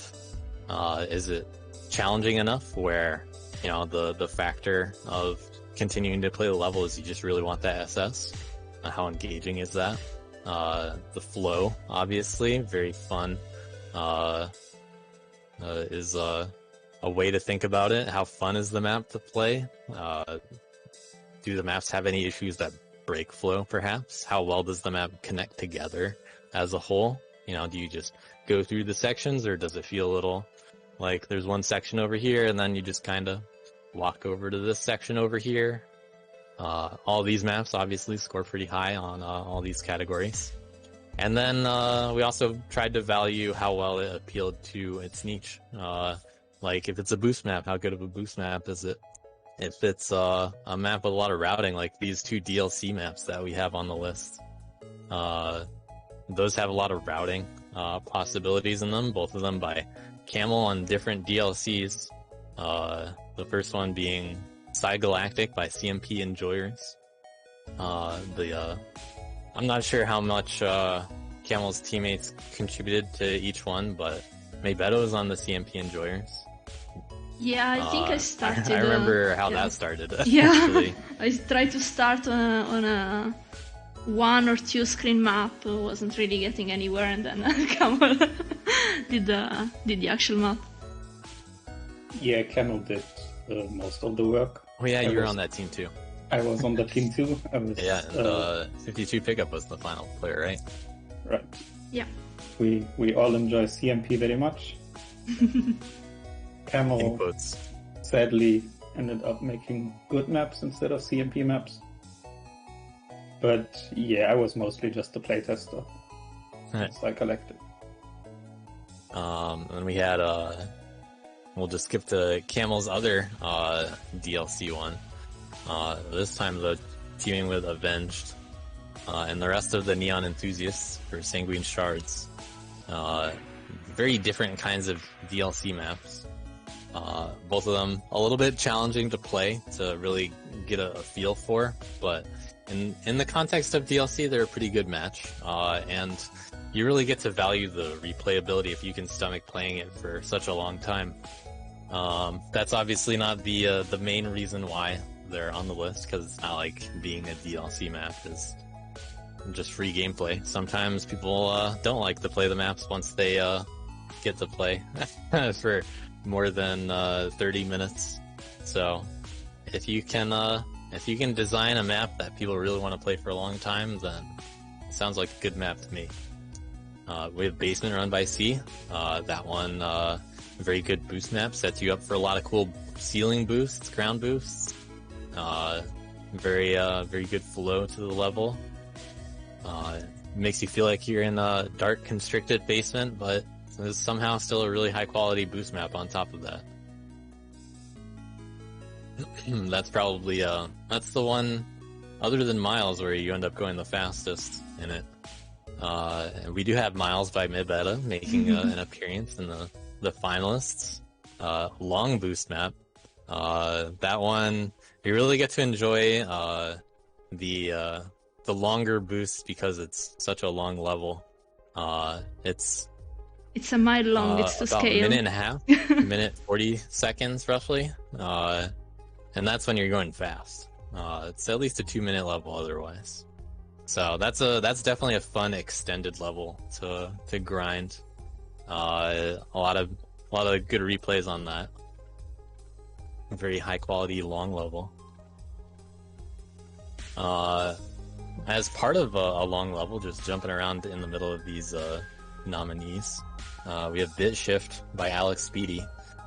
This level, this one stood out to me in putting together CC4 as the section that belongs exactly where it is. And what I mean by that is how CC4 opens.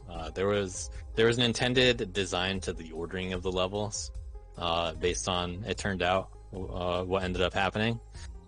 We had Camel do the intro, reliably just coming off the last DLC's voted best maps. You can see it right here. Sanguine Shards was the voted best map of DLC 3.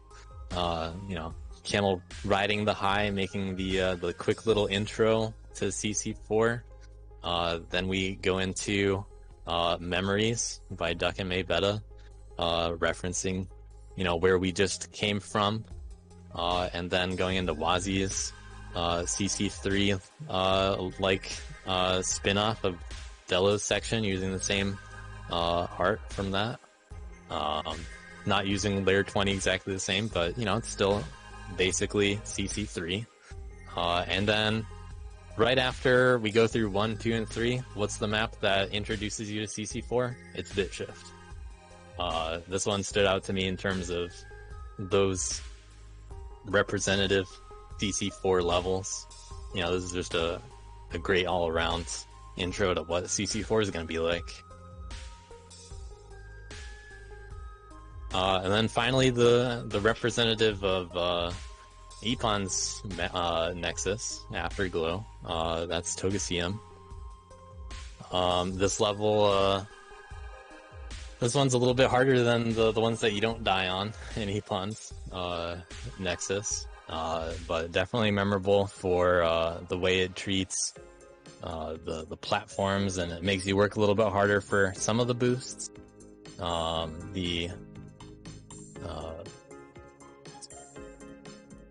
The balance in terms of this one for how you handle the boosts and have the potential to improve the strats is what pushed it into the finalists here. I do say a lot, and I never will stop. So let's see where we are. Alright. Any other comments on the finalists before we go into the top 2? Guess not. So second place, let's get into it. Second place goes to Basement Run by C. Like I was saying earlier, very high quality boost map. Congrats to C. This one was earlier in the year. It almost escaped me. I almost didn't even notice it in the list. Cause we went through all of the maps for the year. We went through everything. There were over 500 maps that were visible on Atlas to go through, and all the judges were responsible for looking at them all, nominating everything, moving them into the next rounds. We had quite a detailed process, so I got to play a lot of customs this way. Basement Run was one of the levels that I might not have noticed otherwise. I'm glad I learned about it. So, very fun level by C. Go on. What stood out to me on Basement Run is, as you mentioned, really how many boosts you can get everywhere. Even on just like your first casual playthrough. Basically anything you do will naturally land you in some sort of boost and allow you to go fast, while still preserving enough complexity and dust spread around the level that you have to either attack or get with some ceiling boost or the like to keep the replayability high, so you do not get your perfect run on the first try, but it will be fun to play on the first attempt. Yeah, very good point by you on how it sets up all of the boosts. All of the ceiling boosts, all the ground boosts, you're always at the right height in order to hit these boosts. It feels very good, very approachable for a lot of players. And it doesn't just kill you when you make mistakes. So it's easy to get back into getting those boosts. Very enjoyable grind. Yeah, speaking from my experience as well, this map is just one of those maps that's just really fun to play almost regardless of how you play it. Everything just sets up so nicely, and even if you mess up a couple of things, it's just all around just really fun.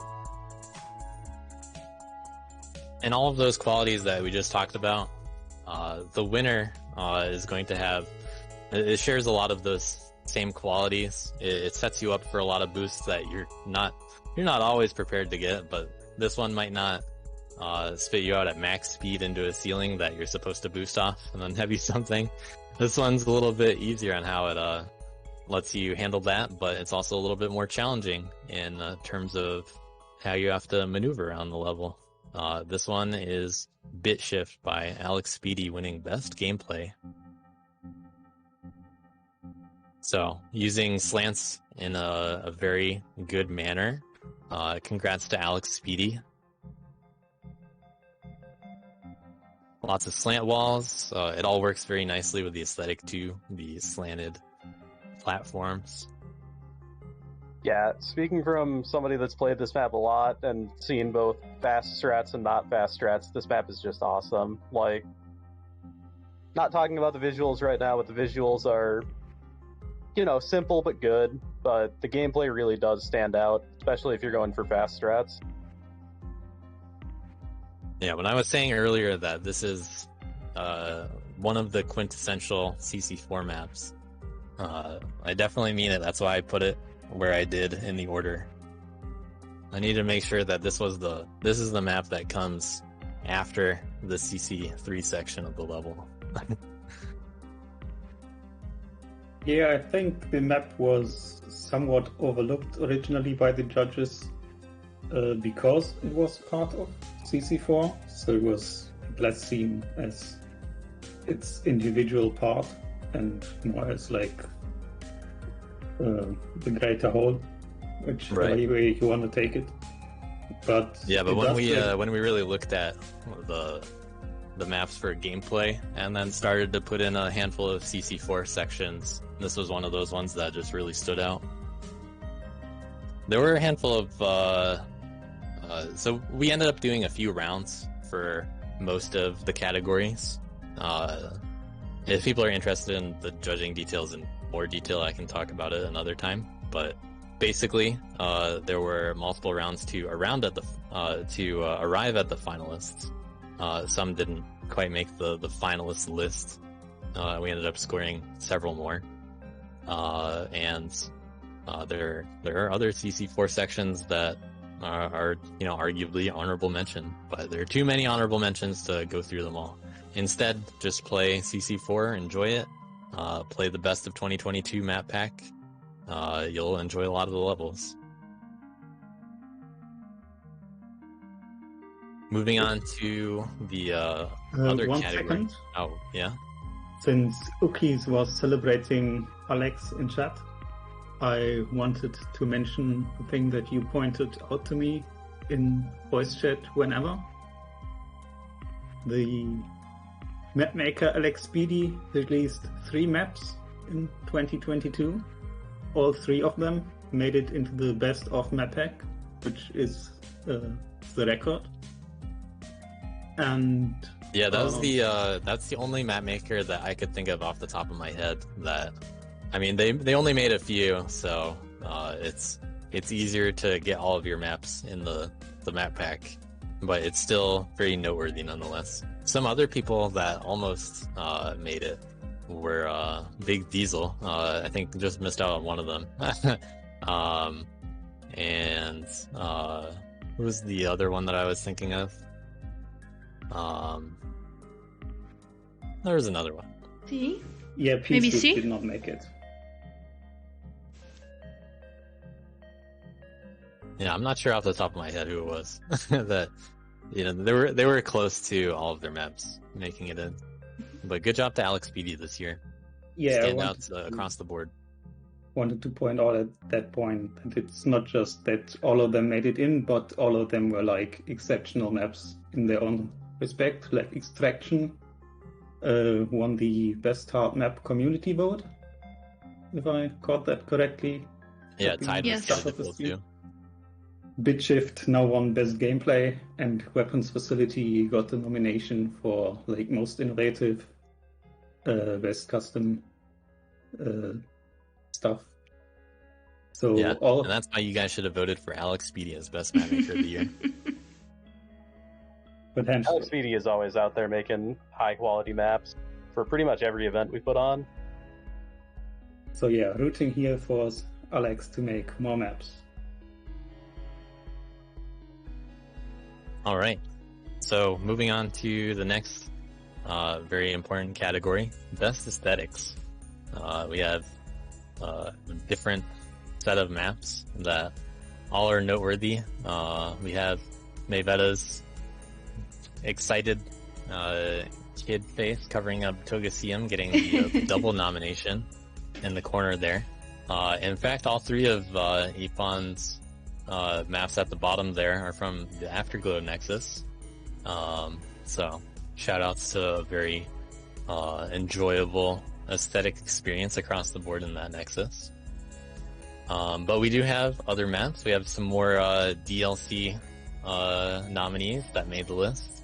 The first one being Dustlad Temple, very detailed background, characteristic of Twinkie maps, and the team was actually Dustlad Inc. I forgot to edit that, but Team Dustlads, we'll just leave it at that.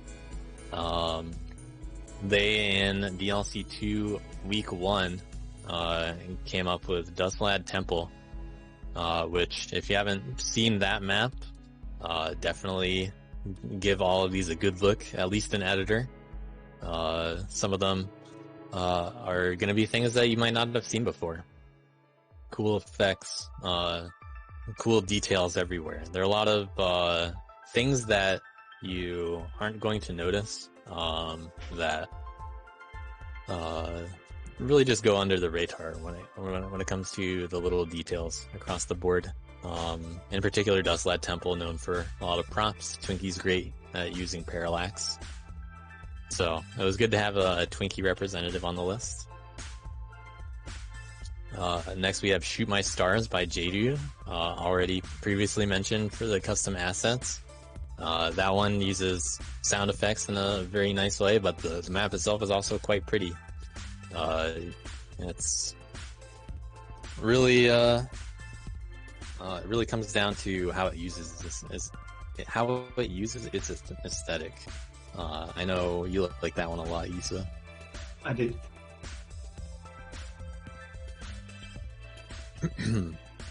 Then we have Neon District by Avenged, made by Big Diesel. The aesthetic quality of it. Uploaded by Avenged for the credit. Team captain. Stealing credit. Too, I just want to give a big shout out to Big Diesel. Big Diesel did the aesthetics on both of these, and honestly, he killed it on both of them. I was really, really impressed, especially with the Tachyolannis on what he managed to do with the time that he had. So you like a Tachyolannis more? You'd pick that? We're hearing it here. I think for myself, yes. I thought Tachyolannis was honestly beautiful. Avenged was a little bit too biased to take part in judging this category, just like Big Diesel. We tried to make sure that people didn't judge their own maps. We had a lot of judges on the team. But Big Diesel had some very detailed aesthetics in both of these maps. Detailed backgrounds, very good use of all of the props and the tiling in each of these. Good use of colors as well. Just very detailed, got cool particle effects. Just all around you can see the polish, even though they didn't have too much time during the DLC weeks to do everything.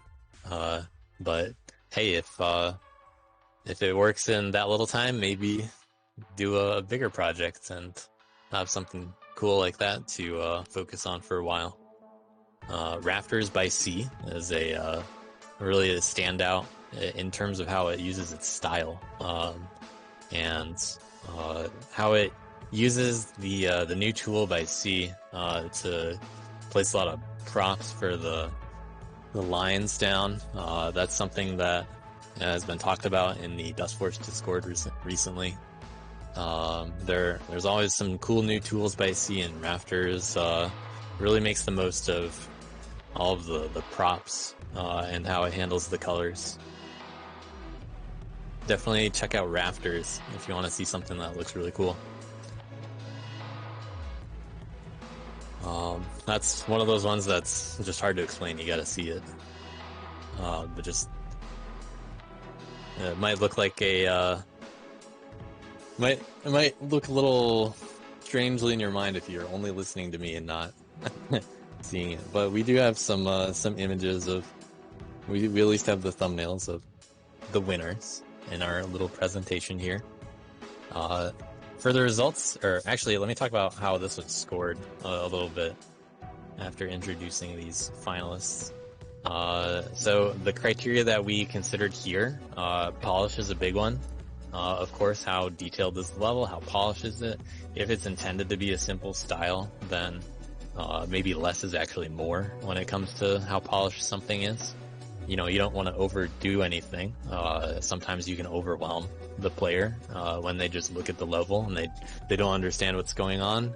But there's always a good balance to make for, like, you know, making people go wow, and also I can see what's going on. That kind of ties into one of the easier criteria to hit, which is visibility. These obviously are, you know, they're top aesthetics of the year, but how well does the visibility of the level improve the quality, the clarity of the aesthetic?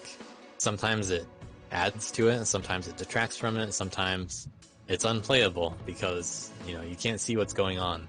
These obviously at the top, you know, they score higher in general on it, but sometimes it's harder to see what you're supposed to do, and it's the aesthetic's fault. But at other times, you can tell that there's a clear intention by the map maker to make things easier to understand. That's what you can see here across the board. Labels on things like the tiles that don't have spikes that are safer. Here's the suggested route in the backgrounds. You can see a lot of that stuff, like in the difficults. There's not too much detail, but even in the base stock levels, you see a lot of this going on to hint at where the player needs to go.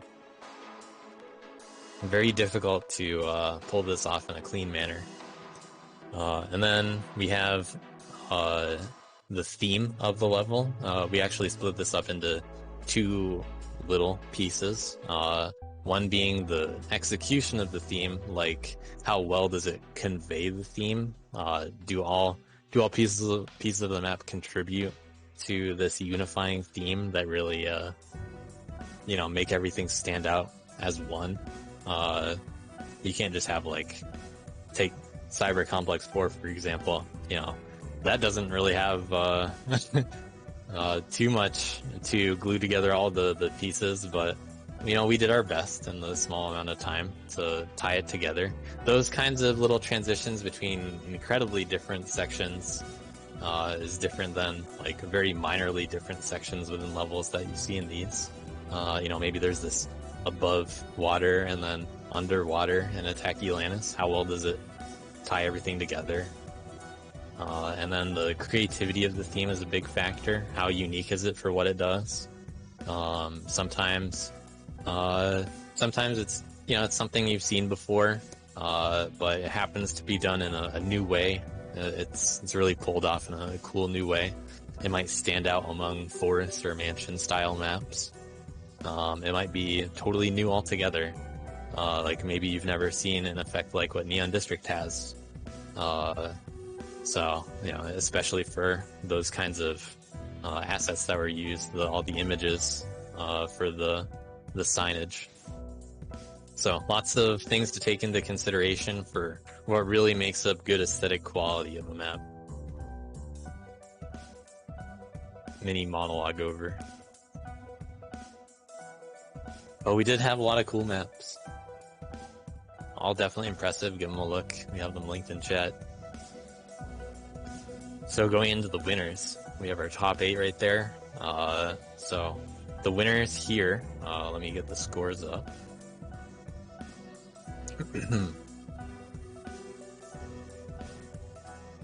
Eyes emoji. So second place, we have Dofk by Epon. This one really sells the surreal forest atmosphere. This was, in fact, very close to number 1 as well, and I think it does do it justice to talk about them together. Why we chose these. Just getting straight into number 1. Yeah, that one's Vibi by Epon as well. So 2 really high quality maps that they both happen to be in the same Afterglow Nexus by Epon, and the Nexus itself really stood out as a whole. So you could say there are similarities in the background and all that other stuff, but the little details that really separate these maps from each other, including Togusium, that really sell them as like this one's set in the clouds and has all of this area of this castle kind of ramparts like area for Togusium, and then Vivi's in a forest, and it has that really cool style to the background. Really makes you feel like the forest is just a huge tangled mess behind you, and has that cool coloring at the end that you can see in the thumbnail. Did a cool little effect on the moon. It's just dripping with polish. Even on top of that, the amount of scripts that are used in this map are actually very impressive.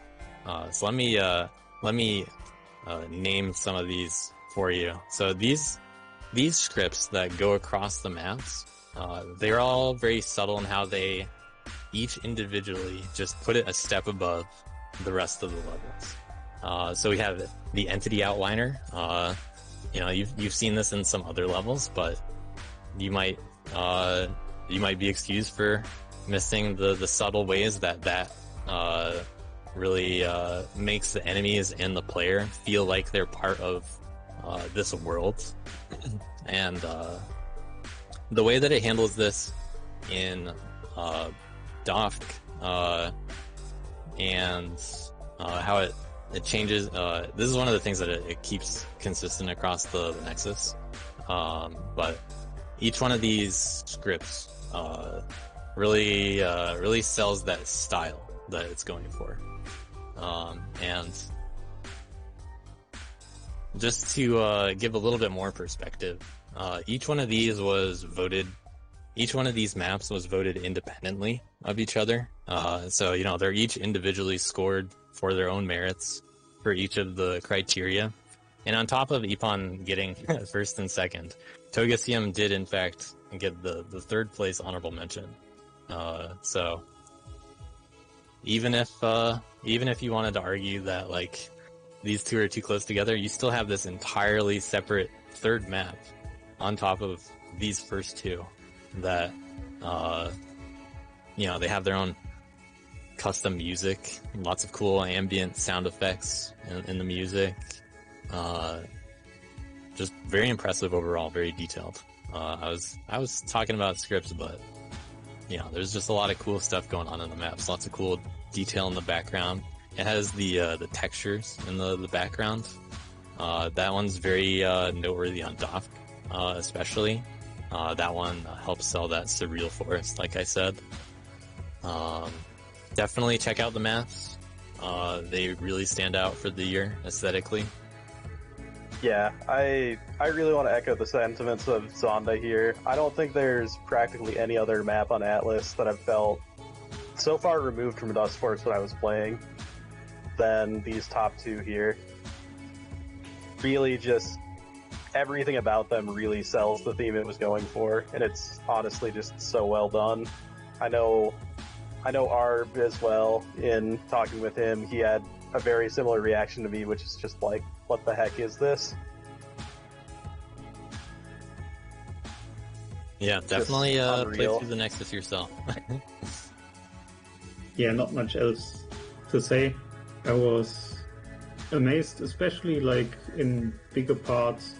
Obviously there's a lot of small polish, but I really liked the enemies straight up disappearing rather than like as usual getting cleaned and dropping down, which especially for Dofk made for a very unique experience. As you kill a knight, it just moves away. And the sound design in VB is of another level. The custom sound effects really do make you feel like you are in a forest, rather than having just the stock ambient birds whispering. The animal sounds in the background are quite something. Yeah, I a remember lot when better I was- than the bird effects we're used to hearing for years. I remember when I was streaming this, I had a couple of people that were saying while they were playing these maps, they got very confused and kept looking out their window because they thought something was out there by the sound effects, and they realized, oh, it's just a map.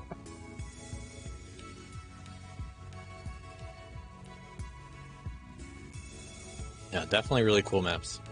And yeah, as you had mentioned, like we had during the map making process, map judging process, a short discussion whether we would have an issue if like Vibi and Doft are top 2, and then very close behind in third place is whichever other map. Whether then we should like count Vibi and Doft as 1 instead and give second place to the nominal third placer. So it was pretty clear from the start that Vibi and Doft would get the first 2 spots. But yeah, then as you mentioned, Epon did the three-peat and also collected third place, which sort of if there's anyone that in the deserves being both spots of best aesthetics, it's definitely Epon this year. All right. Well, we're going to move on to the next category. So this is actually a decent category transition to the next one, which is the best map pack / Nexus. Best multi-map project was another way to put it. There were 3 contenders, all released within the final few days of 2022. And they, all 3 of them, they definitely have their appeal to them. You can find all of them in the map pack gallery for LGB's LGB. And you can find Afterglow and Pulvis Beast and the Nexus gallery. So, speaking a little bit about, also I expect to see all 20 of LGB's maps linked in chat. But definitely check out all the maps. LGB worked on a lot of maps over a long time. Was kind of sitting on a handful of them for a while, with Skyhawk, and finally put together a little map pack for everybody. Not actually that little of a map pack, more like 20 maps. And they're all pretty good quality across the board. They're unique experiences for a lot of, stock remix kind of styles of levels. You have some like based on alcoves or another level. Very good experience. Definitely check out the map pack there. We have tags for them. Nice. Lucky's better than Miles confirmed. Duster of the year. Afterglow Nexus by Epon. We just saw 3 outstanding aesthetics finalists for that. That also includes the Nexus and has a 4th map.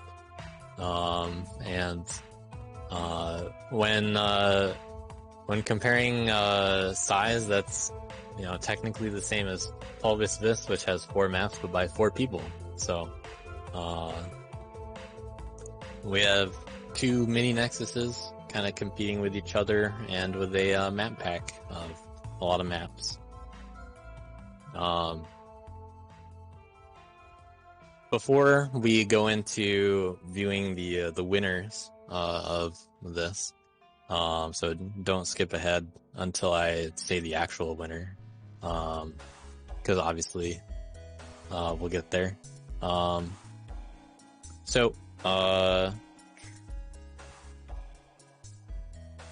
Unfortunately for LGB, it's a relatively easily argued 3rd place. Sorry you're going up against 2 top contenders for really high quality maps.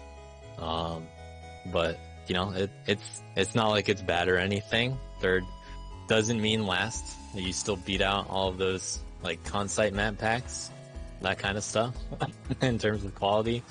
So congrats to 3rd place at least for LGB. I do still recommend playing the maps. But it did come down to a top 2 decision, how we wanted to compare and contrast the qualities that make up Afterglow Nexus and Pulvis Beast. And this is quite a challenge because they're very different kinds of maps, and they value very different kinds of things. Notably, so you already saw the Afterglow ones. Pulvis Beast, those are very hard maps.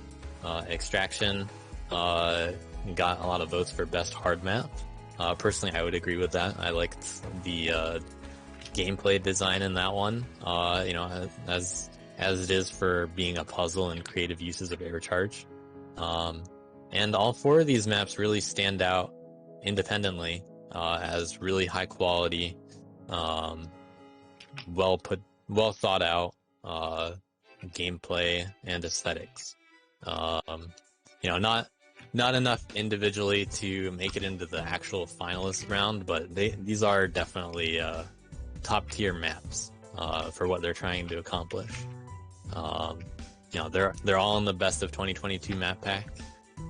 Definitely check them out, and they're put together in the same Nexus, thanks to the 4 of them unifying and giving a little intro to each one of their levels. That's a really cool way to introduce all the levels. Sometimes it teaches you a little bit about what to expect to see in the level. Mostly they introduce the aesthetic design of the level and give you a tough challenge in order to enter the level. So in a way, it's kind of like saying, if you can't pass this, then you're not going to pass the level for sure. Gives you a way to build up to each of the levels. So well-designed aspect of that.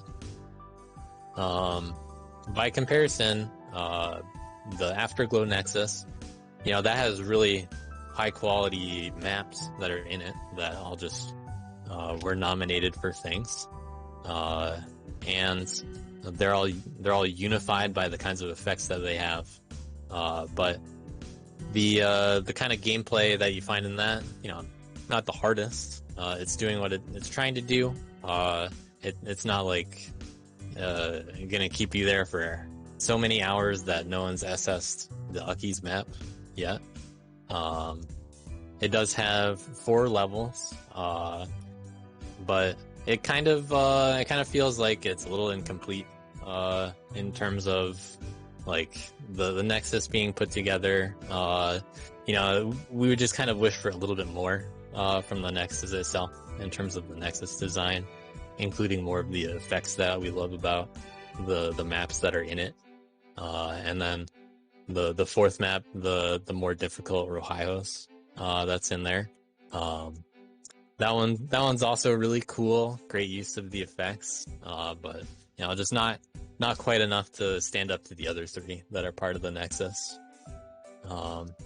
Because of that, we had an interesting discussion with the other judges about like how exactly we wanted to value these 2 Nexuses to compare, and ultimately we were talking about like how we wanted to value Pulvis Beast is so difficult that it's actually so oppressively difficult that so few people are probably going to really appreciate the maps for what they are.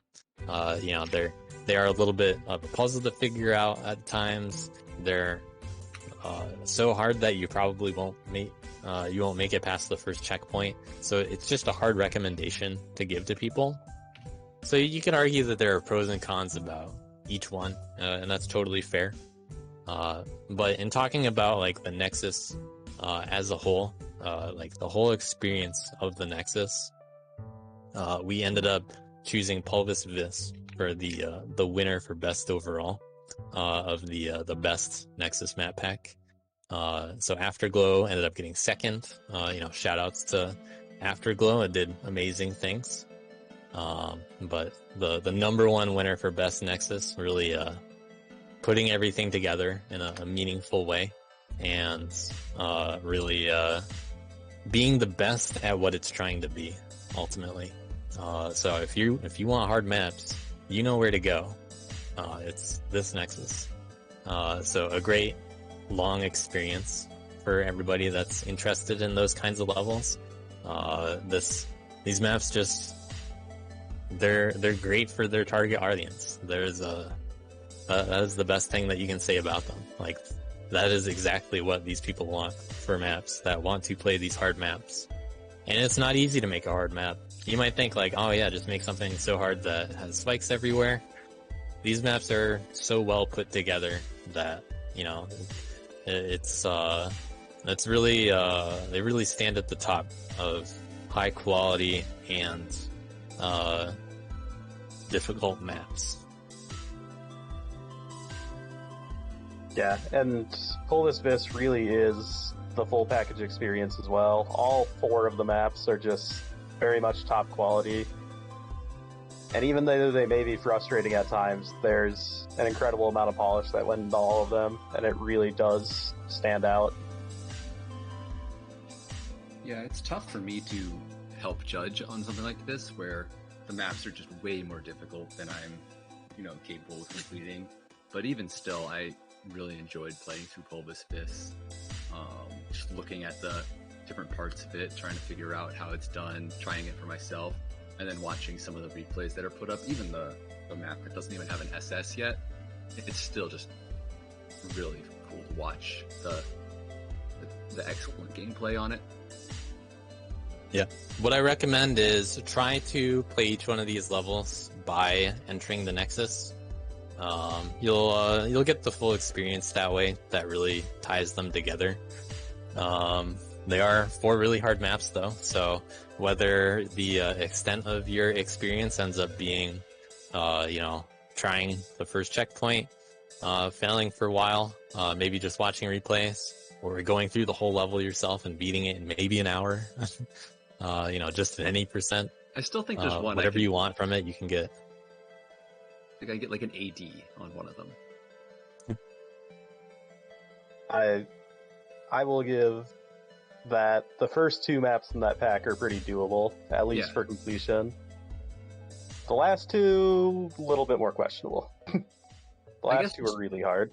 Just to add a couple of thoughts to what Xander was talking about with the LGB map pack, I think that there's a lot of quantity there. There's a lot of cool stuff. I think some of the highlights in that, to me at least, were Lava Cave and Overgrown Park. But there's also, a good chunk of maps that are obviously just a little, lower on the quality level. And that's totally fine. It was a lot of people like Manhunt as well. Yeah, Manhunt was cool, yeah.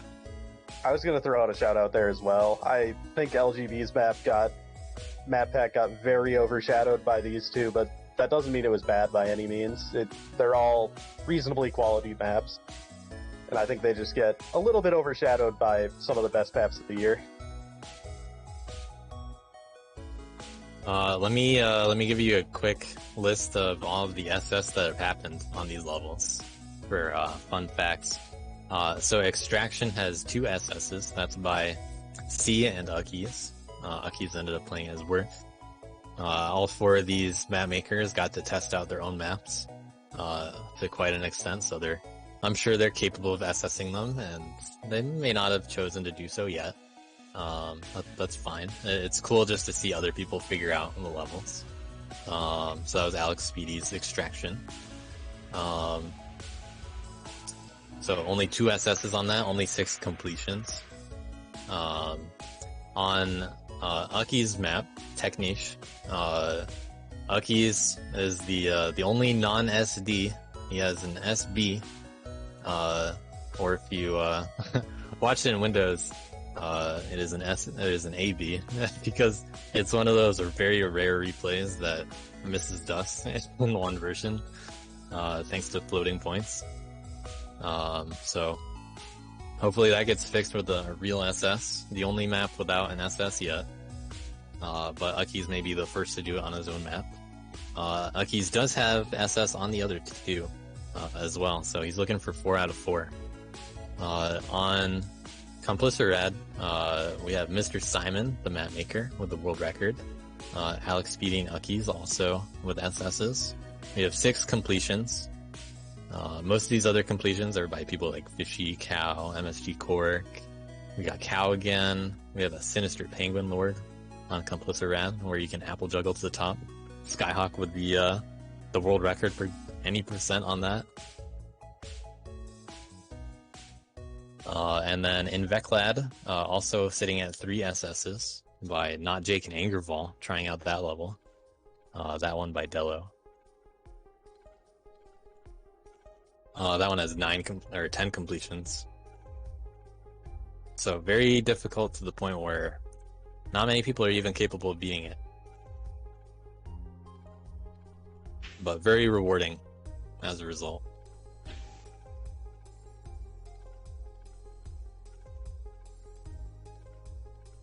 Shoutouts to Alex Speedy's brother. Secret map tester, really held together Pulvis Fist. We know the true 5th map maker all along. That has been revealed. Alright, so we'll go on to best map overall. So we just talked about a bunch of cool maps, but what are the best overall? What really combines aesthetics and gameplay and, you know, has a little bit of everything? What really ties it all together? What gives that impact of the year? We have a bunch of nominations. So using the entire best of 2022 map pack, we debated for a while on which ones represented the top tier. We narrowed them down. We scored a bunch of them. We scored all these by aesthetics and gameplay. We also talked about the synergy, how well all the pieces of the map design complements each other. Do the gameplays and aesthetic match well? Do they work against each other at times? Maybe there's something hard to see, so you don't see the dust. Well, you know, if that were the case, then they wouldn't be on the list. But some do it better than others in terms of all of these maps, and we're really trying to pick at what really fine details separate and distinguish these maps from each other. The other little criteria that we had was the identity or uniqueness of the map. Does the map have a personality? Is it memorable? Some of these are very memorable because, like, say, Dustboar Sync Endless is on the list again. Another nomination here. It's very noteworthy for standing out in the most innovative category. We see the best aesthetic winners making the list at the bottom there. You know, very good representation by Epon this year, standing out for aesthetics especially. Miles also really merges that gameplay and aesthetic. Very long, calming, pleasant boost map. Really well done. Even got a best overall nomination here. You think you're gonna win, Maybetta? If you look ahead. No. Not against deep on maps. You don't think so? No. I've actually not seen the results. I've not spoiled myself, so. Alright, well, good for you then. It will be a surprise. So, let's talk a little bit more about each of these. Weapons Facility and Dustboar Sync Endless are the unique ones with scripts of the bunch. Weapons Facility really made a big impact on a lot of people. A huge wow from that map jam. Only had 24 hours to make it, but so impressive that it made it into this list. A lot of people loved it. Flows very well for once you figure out some strats, you'll realize that the rest of the level is actually put together quite thoughtfully in terms of making all the little boosts with your giant laser work. Definitely play this. Yeah, one of the criteria, or like one of the things we were talking about in terms of voting for the overall map was the map's identity. Like, is it memorable? Does it have its own personality? I feel like it's hard to argue that this one isn't very memorable. It definitely has a very unique identity to it. Definitely. Yeah, these two at the top did have the highest votes in terms of identity. That part of the the scoring. And Dustforce Inc., we already talked about it. Definitely stands out for the year. Also has some good gameplay and aesthetics on top of all the other stuff. You know, good polish overall. And polish is really what we're valuing here. Green Machine by C ended up making this list. Really good balance between aesthetics and gameplay here. But you know, it just barely misses out on being finalists in either category, as do some of the other ones here. But Green Machine ended up standing out among the C maps. Originally made as a daily remake, in fact. You know, shoutouts to the original map for that. I don't remember it off the top of my head, but it's in the map description on Atlas on Green Machine. So hopefully there's a link in chat for that. Go enjoy whatever the base map was for Green Machine, daily number whatever it was. So Green Machine also made great use of C's line tool for props. Very creative and aesthetically pleasing usage of that. If you haven't checked it out, go play it. It's one of the only ones not previously mentioned. I think it is the only one not previously mentioned of all of these. But it did just unfortunately miss out on the other category finalists. Miles again, you know, I just said cool boost map. Maybetta definitely was hoping for a win, I'm sure. And then all of the Epon maps, they weren't just good at aesthetics, they had some solid gameplay as well. Definitely, especially in Togeseum, getting the double nomination for both gameplay and aesthetics. Now gets a triple nomination for best overall. So we have a top 3 for the results here, and third place was pretty close. It came down to the wire. I didn't talk about how close some of the other categories were, but the third place here had a bit of a fight to it. I'll release the full scores later today, ambiguous time. Any comments before I go into the third place? Alright, well, we'll just go into third place. Okay, so, third place, we have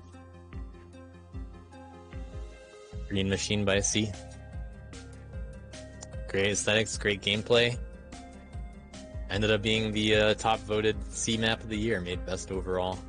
And now gets the third place prize. So good job to C. Did a daily so well that it was one of the best maps of the year.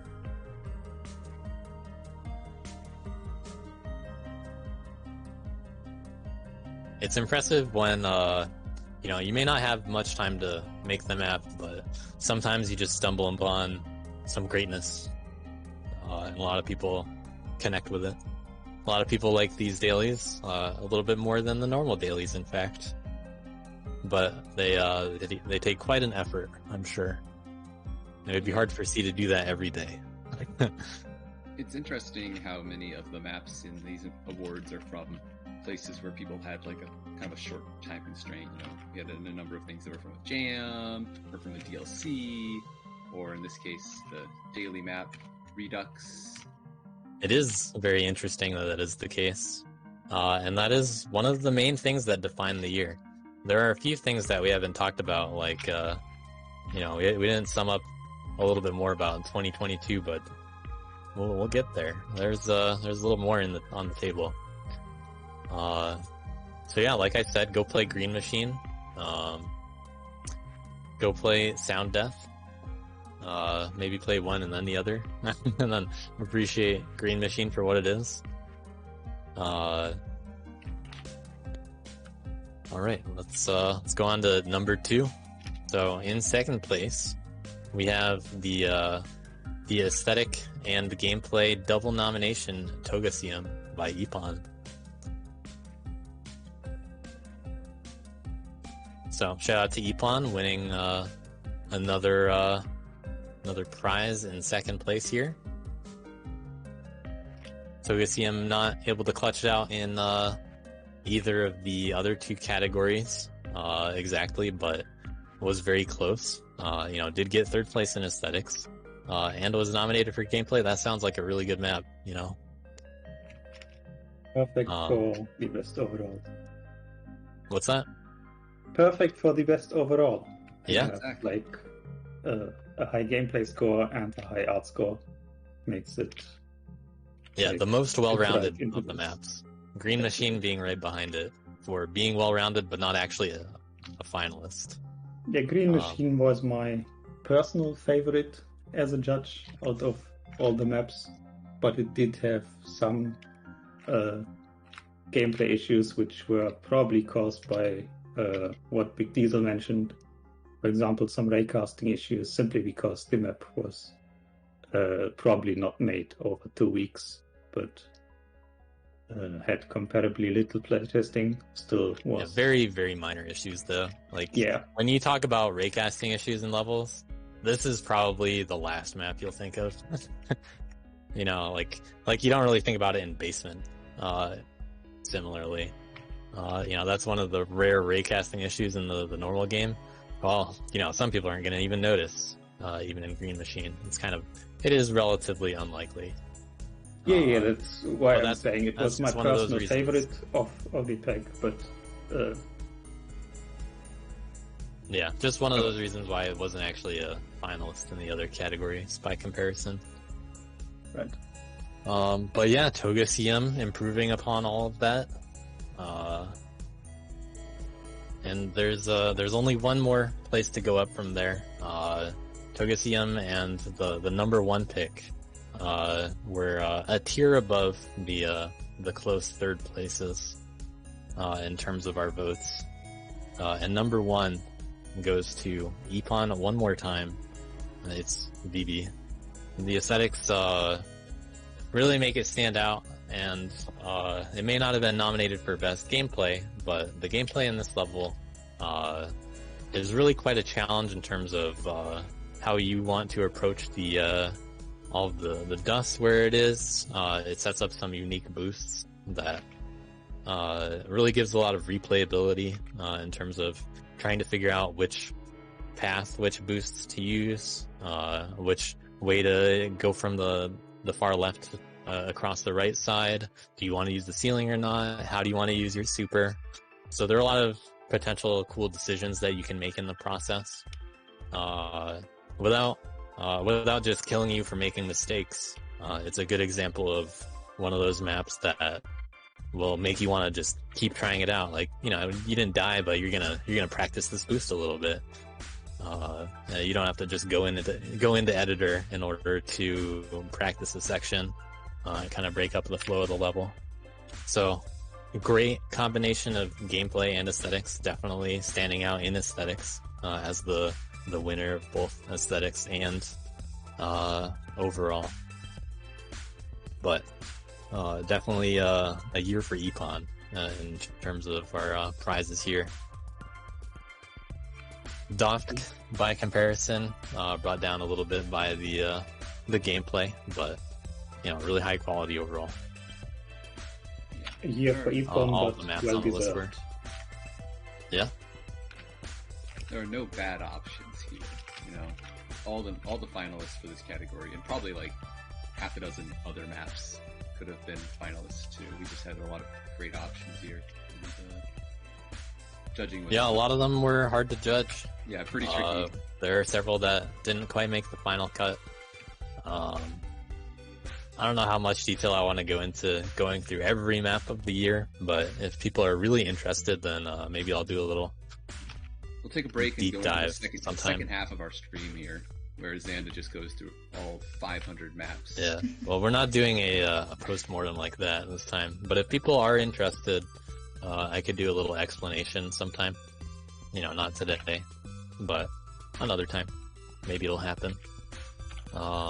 Either way, congratulations to the winner. Well, not winner, but winners. Congrats. Yeah, Epon not the only winner.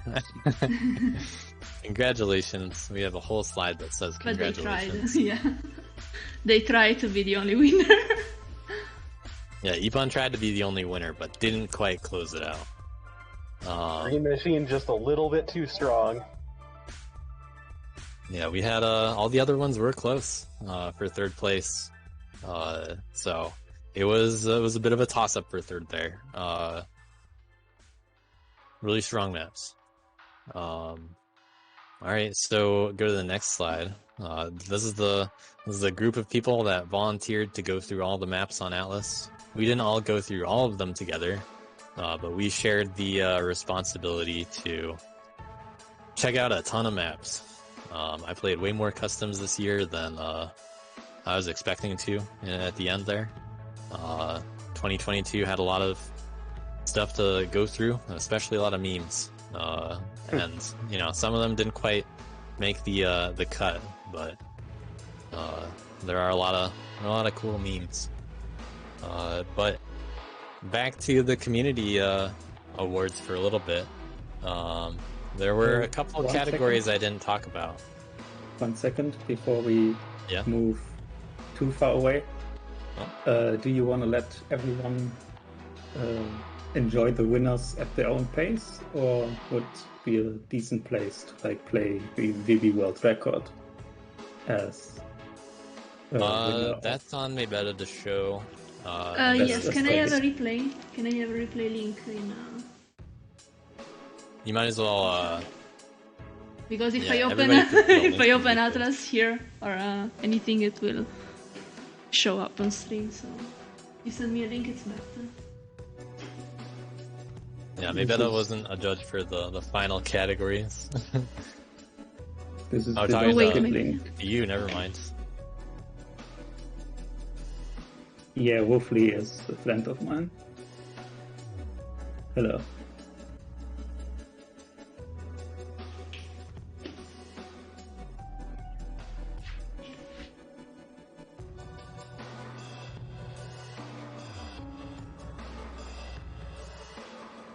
Get the audio done? We're Okay, just there we go. we're just waiting on the replay to show up. Just waiting with bated breath. No. All right, VV. This one's my replay. I played this recently while judging. Nice to see you. Yeah, lots of cool boosts that you can get. I actually made one little mistake right in the middle there. Missed my ceiling boost. Pretty tough level to get them all. Oh, and a cool super that I set up by touching the wall. Beautiful and well-deserved winner. Nice map. Yeah, this actually has a Congrats. decent amount of differences between the top 3 replays. So hopefully, if you're gonna show me more replays, I can suggest some that, you know, if you still had it up, it would be easier to do. I mean, we unfortunately. can reopen it if we want. But, Yeah, I would have watch- suggested the other in the top Maybe, 2 yes. or the top 3. no, maybe Oh, it's I- better to show the other 2 maps then. Yeah, because I have some pretty different strats than the other 2 in the top 3. I linked inverts replay since it's Dustworth. Yeah, that one also has different strats, being a different character.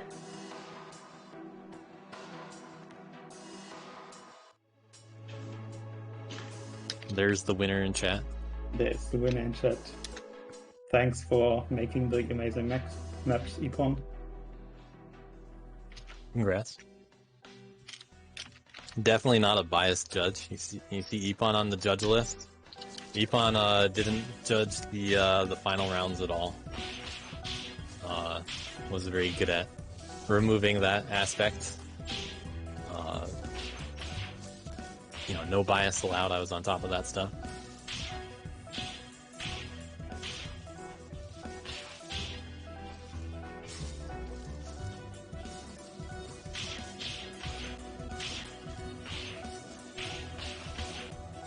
And yeah, Green Machine was my overall favorite since it's just more the type of gameplay that I love.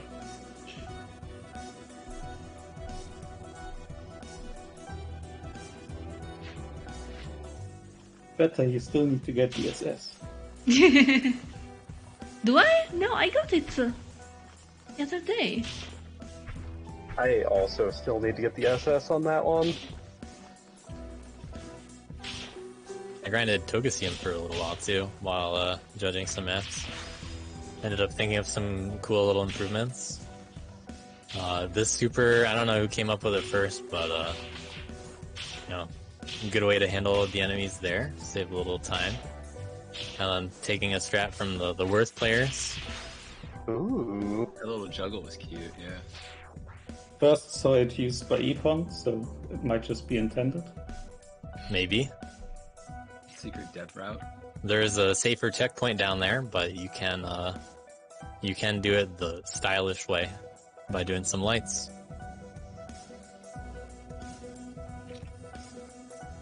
We are a kid away from an all-star.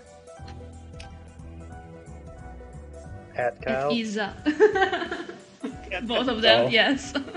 Cow might not, or Kid might not benefit from some of that routing in there, but Yeah, definitely I think this would be a hard map for Kid to take. Yeah, those heavies that I do are actually girl only. The way that I did them, there were 3 moments where a girl benefited me. As a Kid player, I can say that Kid is not great on this map. Okay, we and should. That's why it's only second, not a Kid map. We should go to the. Points. Yeah, so let's get into wrapping it up. So we had a lot of votes for the 2022 Community Awards. I'm going to read off some of the responses for what people thought it was the year of. An interesting response that we got, Year of the Tiger. Fun fact, back in 2012 when I initially played the game for the first time, my Steam name was actually Tiger 10X, which, I guess it was secretly the Year of the Tiger last year, but not really, more the Year of Fishy. We had a lot of different votes. If you're a fan of Fishy's competitive play, you could say it's the Year of Fishy. If you like the events, then you like the events. If you like ramens, it's definitely the Year of the Ramens. That's what I would probably say the most out of any of these. Lots of different variety, lots of cool scripts, lots of tires, lots of memes overall. And really, what better way to celebrate memes than to just have more than just a best meme category. We have a 2022 meme map pack that isn't like a huge surprise, but surprise, it's actually released now, and it's right there. It is now in the map pack gallery with the perfect image. So there is now a 2022 meme map pack. So go enjoy that. I expect to see people streaming their meme map pack playthroughs, and one of those lucky streamers will get a raid, I'm sure. It's coming up very soon, so this is your hint. Go check out the meme map pack. It's now in the map pack gallery if you update. Please stream these maps. There's a whole ton of good ones in there. Yeah, lots of fun over the year, condensed into one map pack. All right, well, that's 2022. I guess looking ahead, we did have a few votes for best of, or not best of. I'm used to saying best of at the moment. We had some ideas for what 2023 might be like. Who might be Duster of the Year? Who might be the best of the year? That you never know. But we do have some people are making some claims. I hear talk that this one's going to be the Year of the Rabbit, or the Year of the Hawk. We have Year of the Maybetta. Someone voted for Maybetta for a lot of options. Also the Year of the Zanda, though. Yeah, that is true. Someone voted for me on a bunch of stuff too. Year of the Spring Blob, Year of CMP. I like that idea. Good choice. Maybe this will be the year where CMP SSL finally happens. New world record. You never know. Maybe the CMP, the community map pack, will all combine in one level. You never know. CMP 2? Maybe. Year of the sound effects.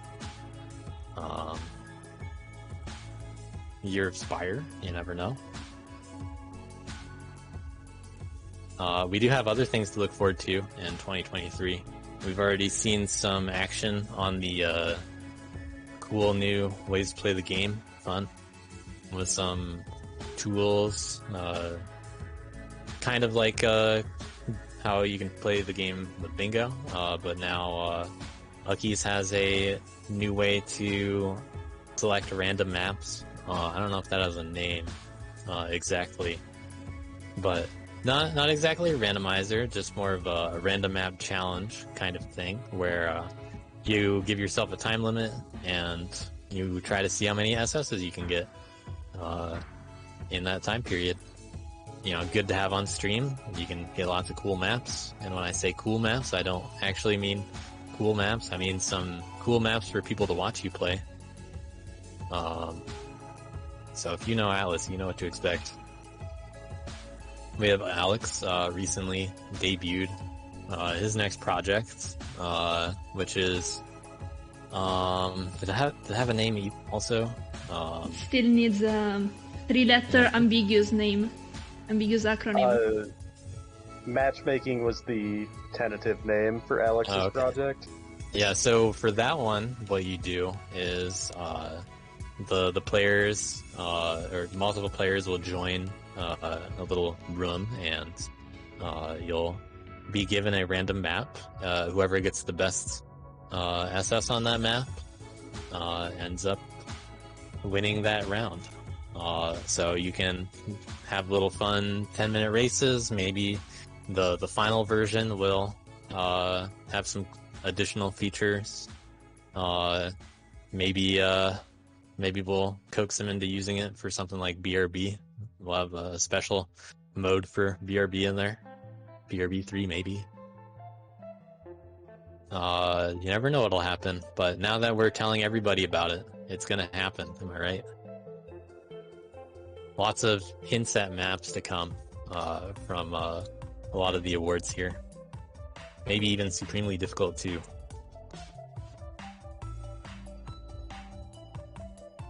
We have Uckies still working on Chaos mode. I'm sure that'll happen. Year of the Uckies 2? Maybe. He got some records. Uckies the first one getting into grinding this year.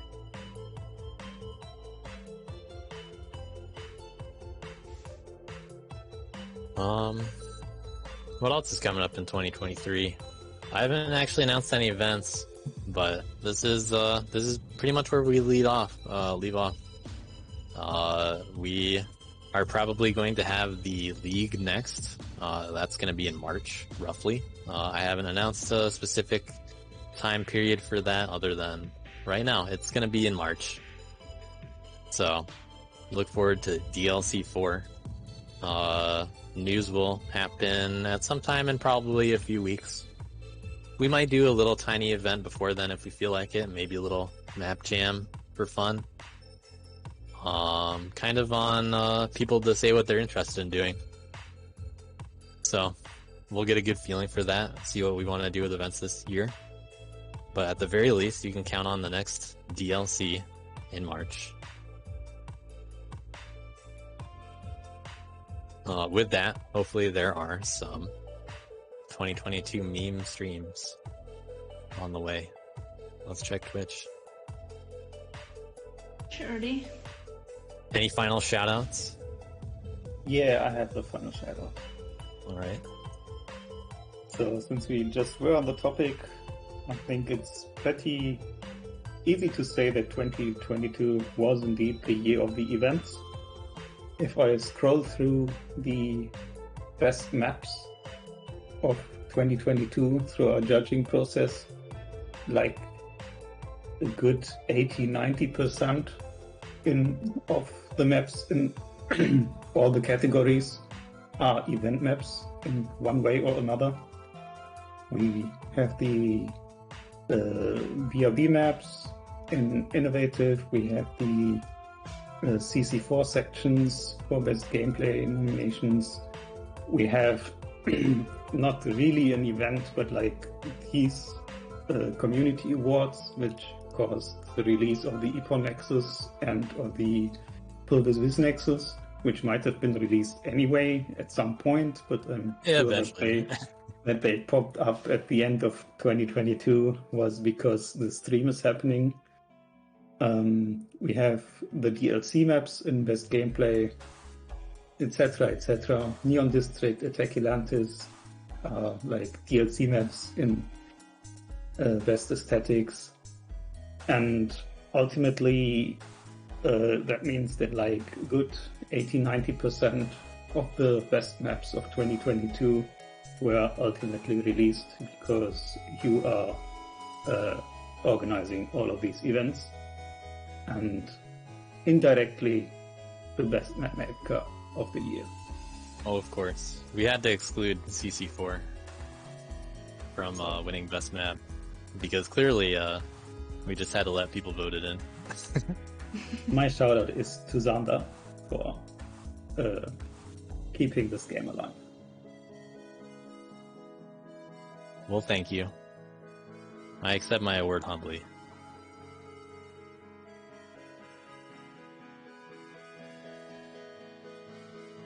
Well, we'll have more maps from events. You can be sure of it. Personally, if you guys wanted to thank me, you should think about a Blind Relay Blitz 3. I think that's the best event for doing new things with maps. But we need map makers in order to make cool maps that are unique. Blind Relay Blitz had two of the 3 finalists for best event map, and that's because we can really go off the rails if we want. We can challenge people to do things that you can't really do in any other way in Dustforce through scripts. You know, not just SS, not just any percent. But we do have a lot of cool events. And you can count on some reliable maps coming up in DLC 4. But if you really want to appeal to me, then let's make some BRB maps. Those are really fun.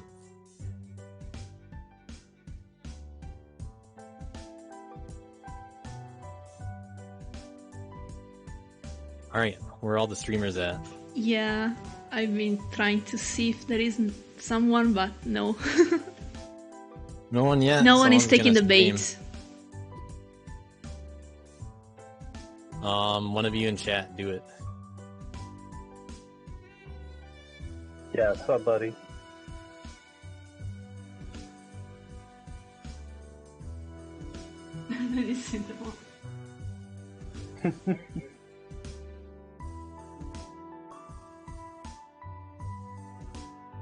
Well, I guess that we end here then.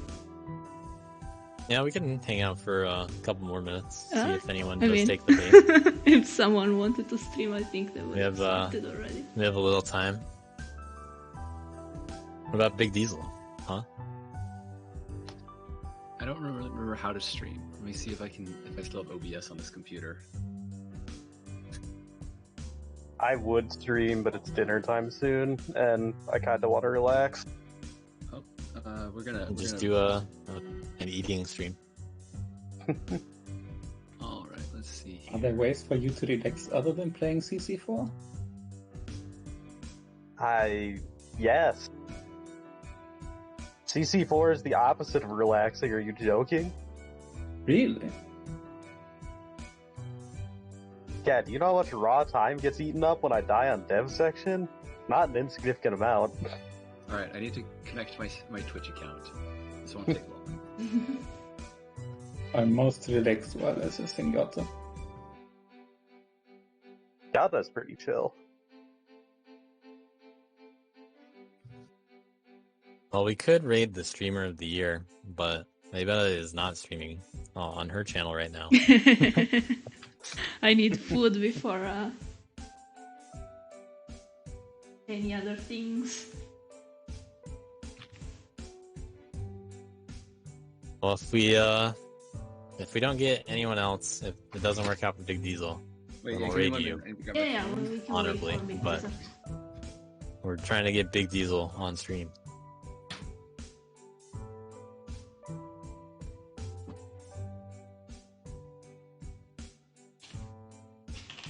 But yeah, CC4 is a very stressful map. Although the first 10 minutes of it aren't that bad. I'd probably play something like a bingo if people want it. In like 15 minutes. I'd be down. So if people are around in some amount of time, you can just post in races. Yeah. I'll probably Hell join later. But you're gonna have to stream for a raid. But I think we're getting Big Diesel. Okay, I think I need to put my Dust Force on this side, and then... You're gonna stream the process of doing that? No, I think I have this set up from when I was testing stuff a while back. Am I live now? How can you tell if you're live? Yes, I can see you. Oh no. You're live? Alright, you're getting raided. Can people hear me? I don't know. I quickly muted you, otherwise no idea.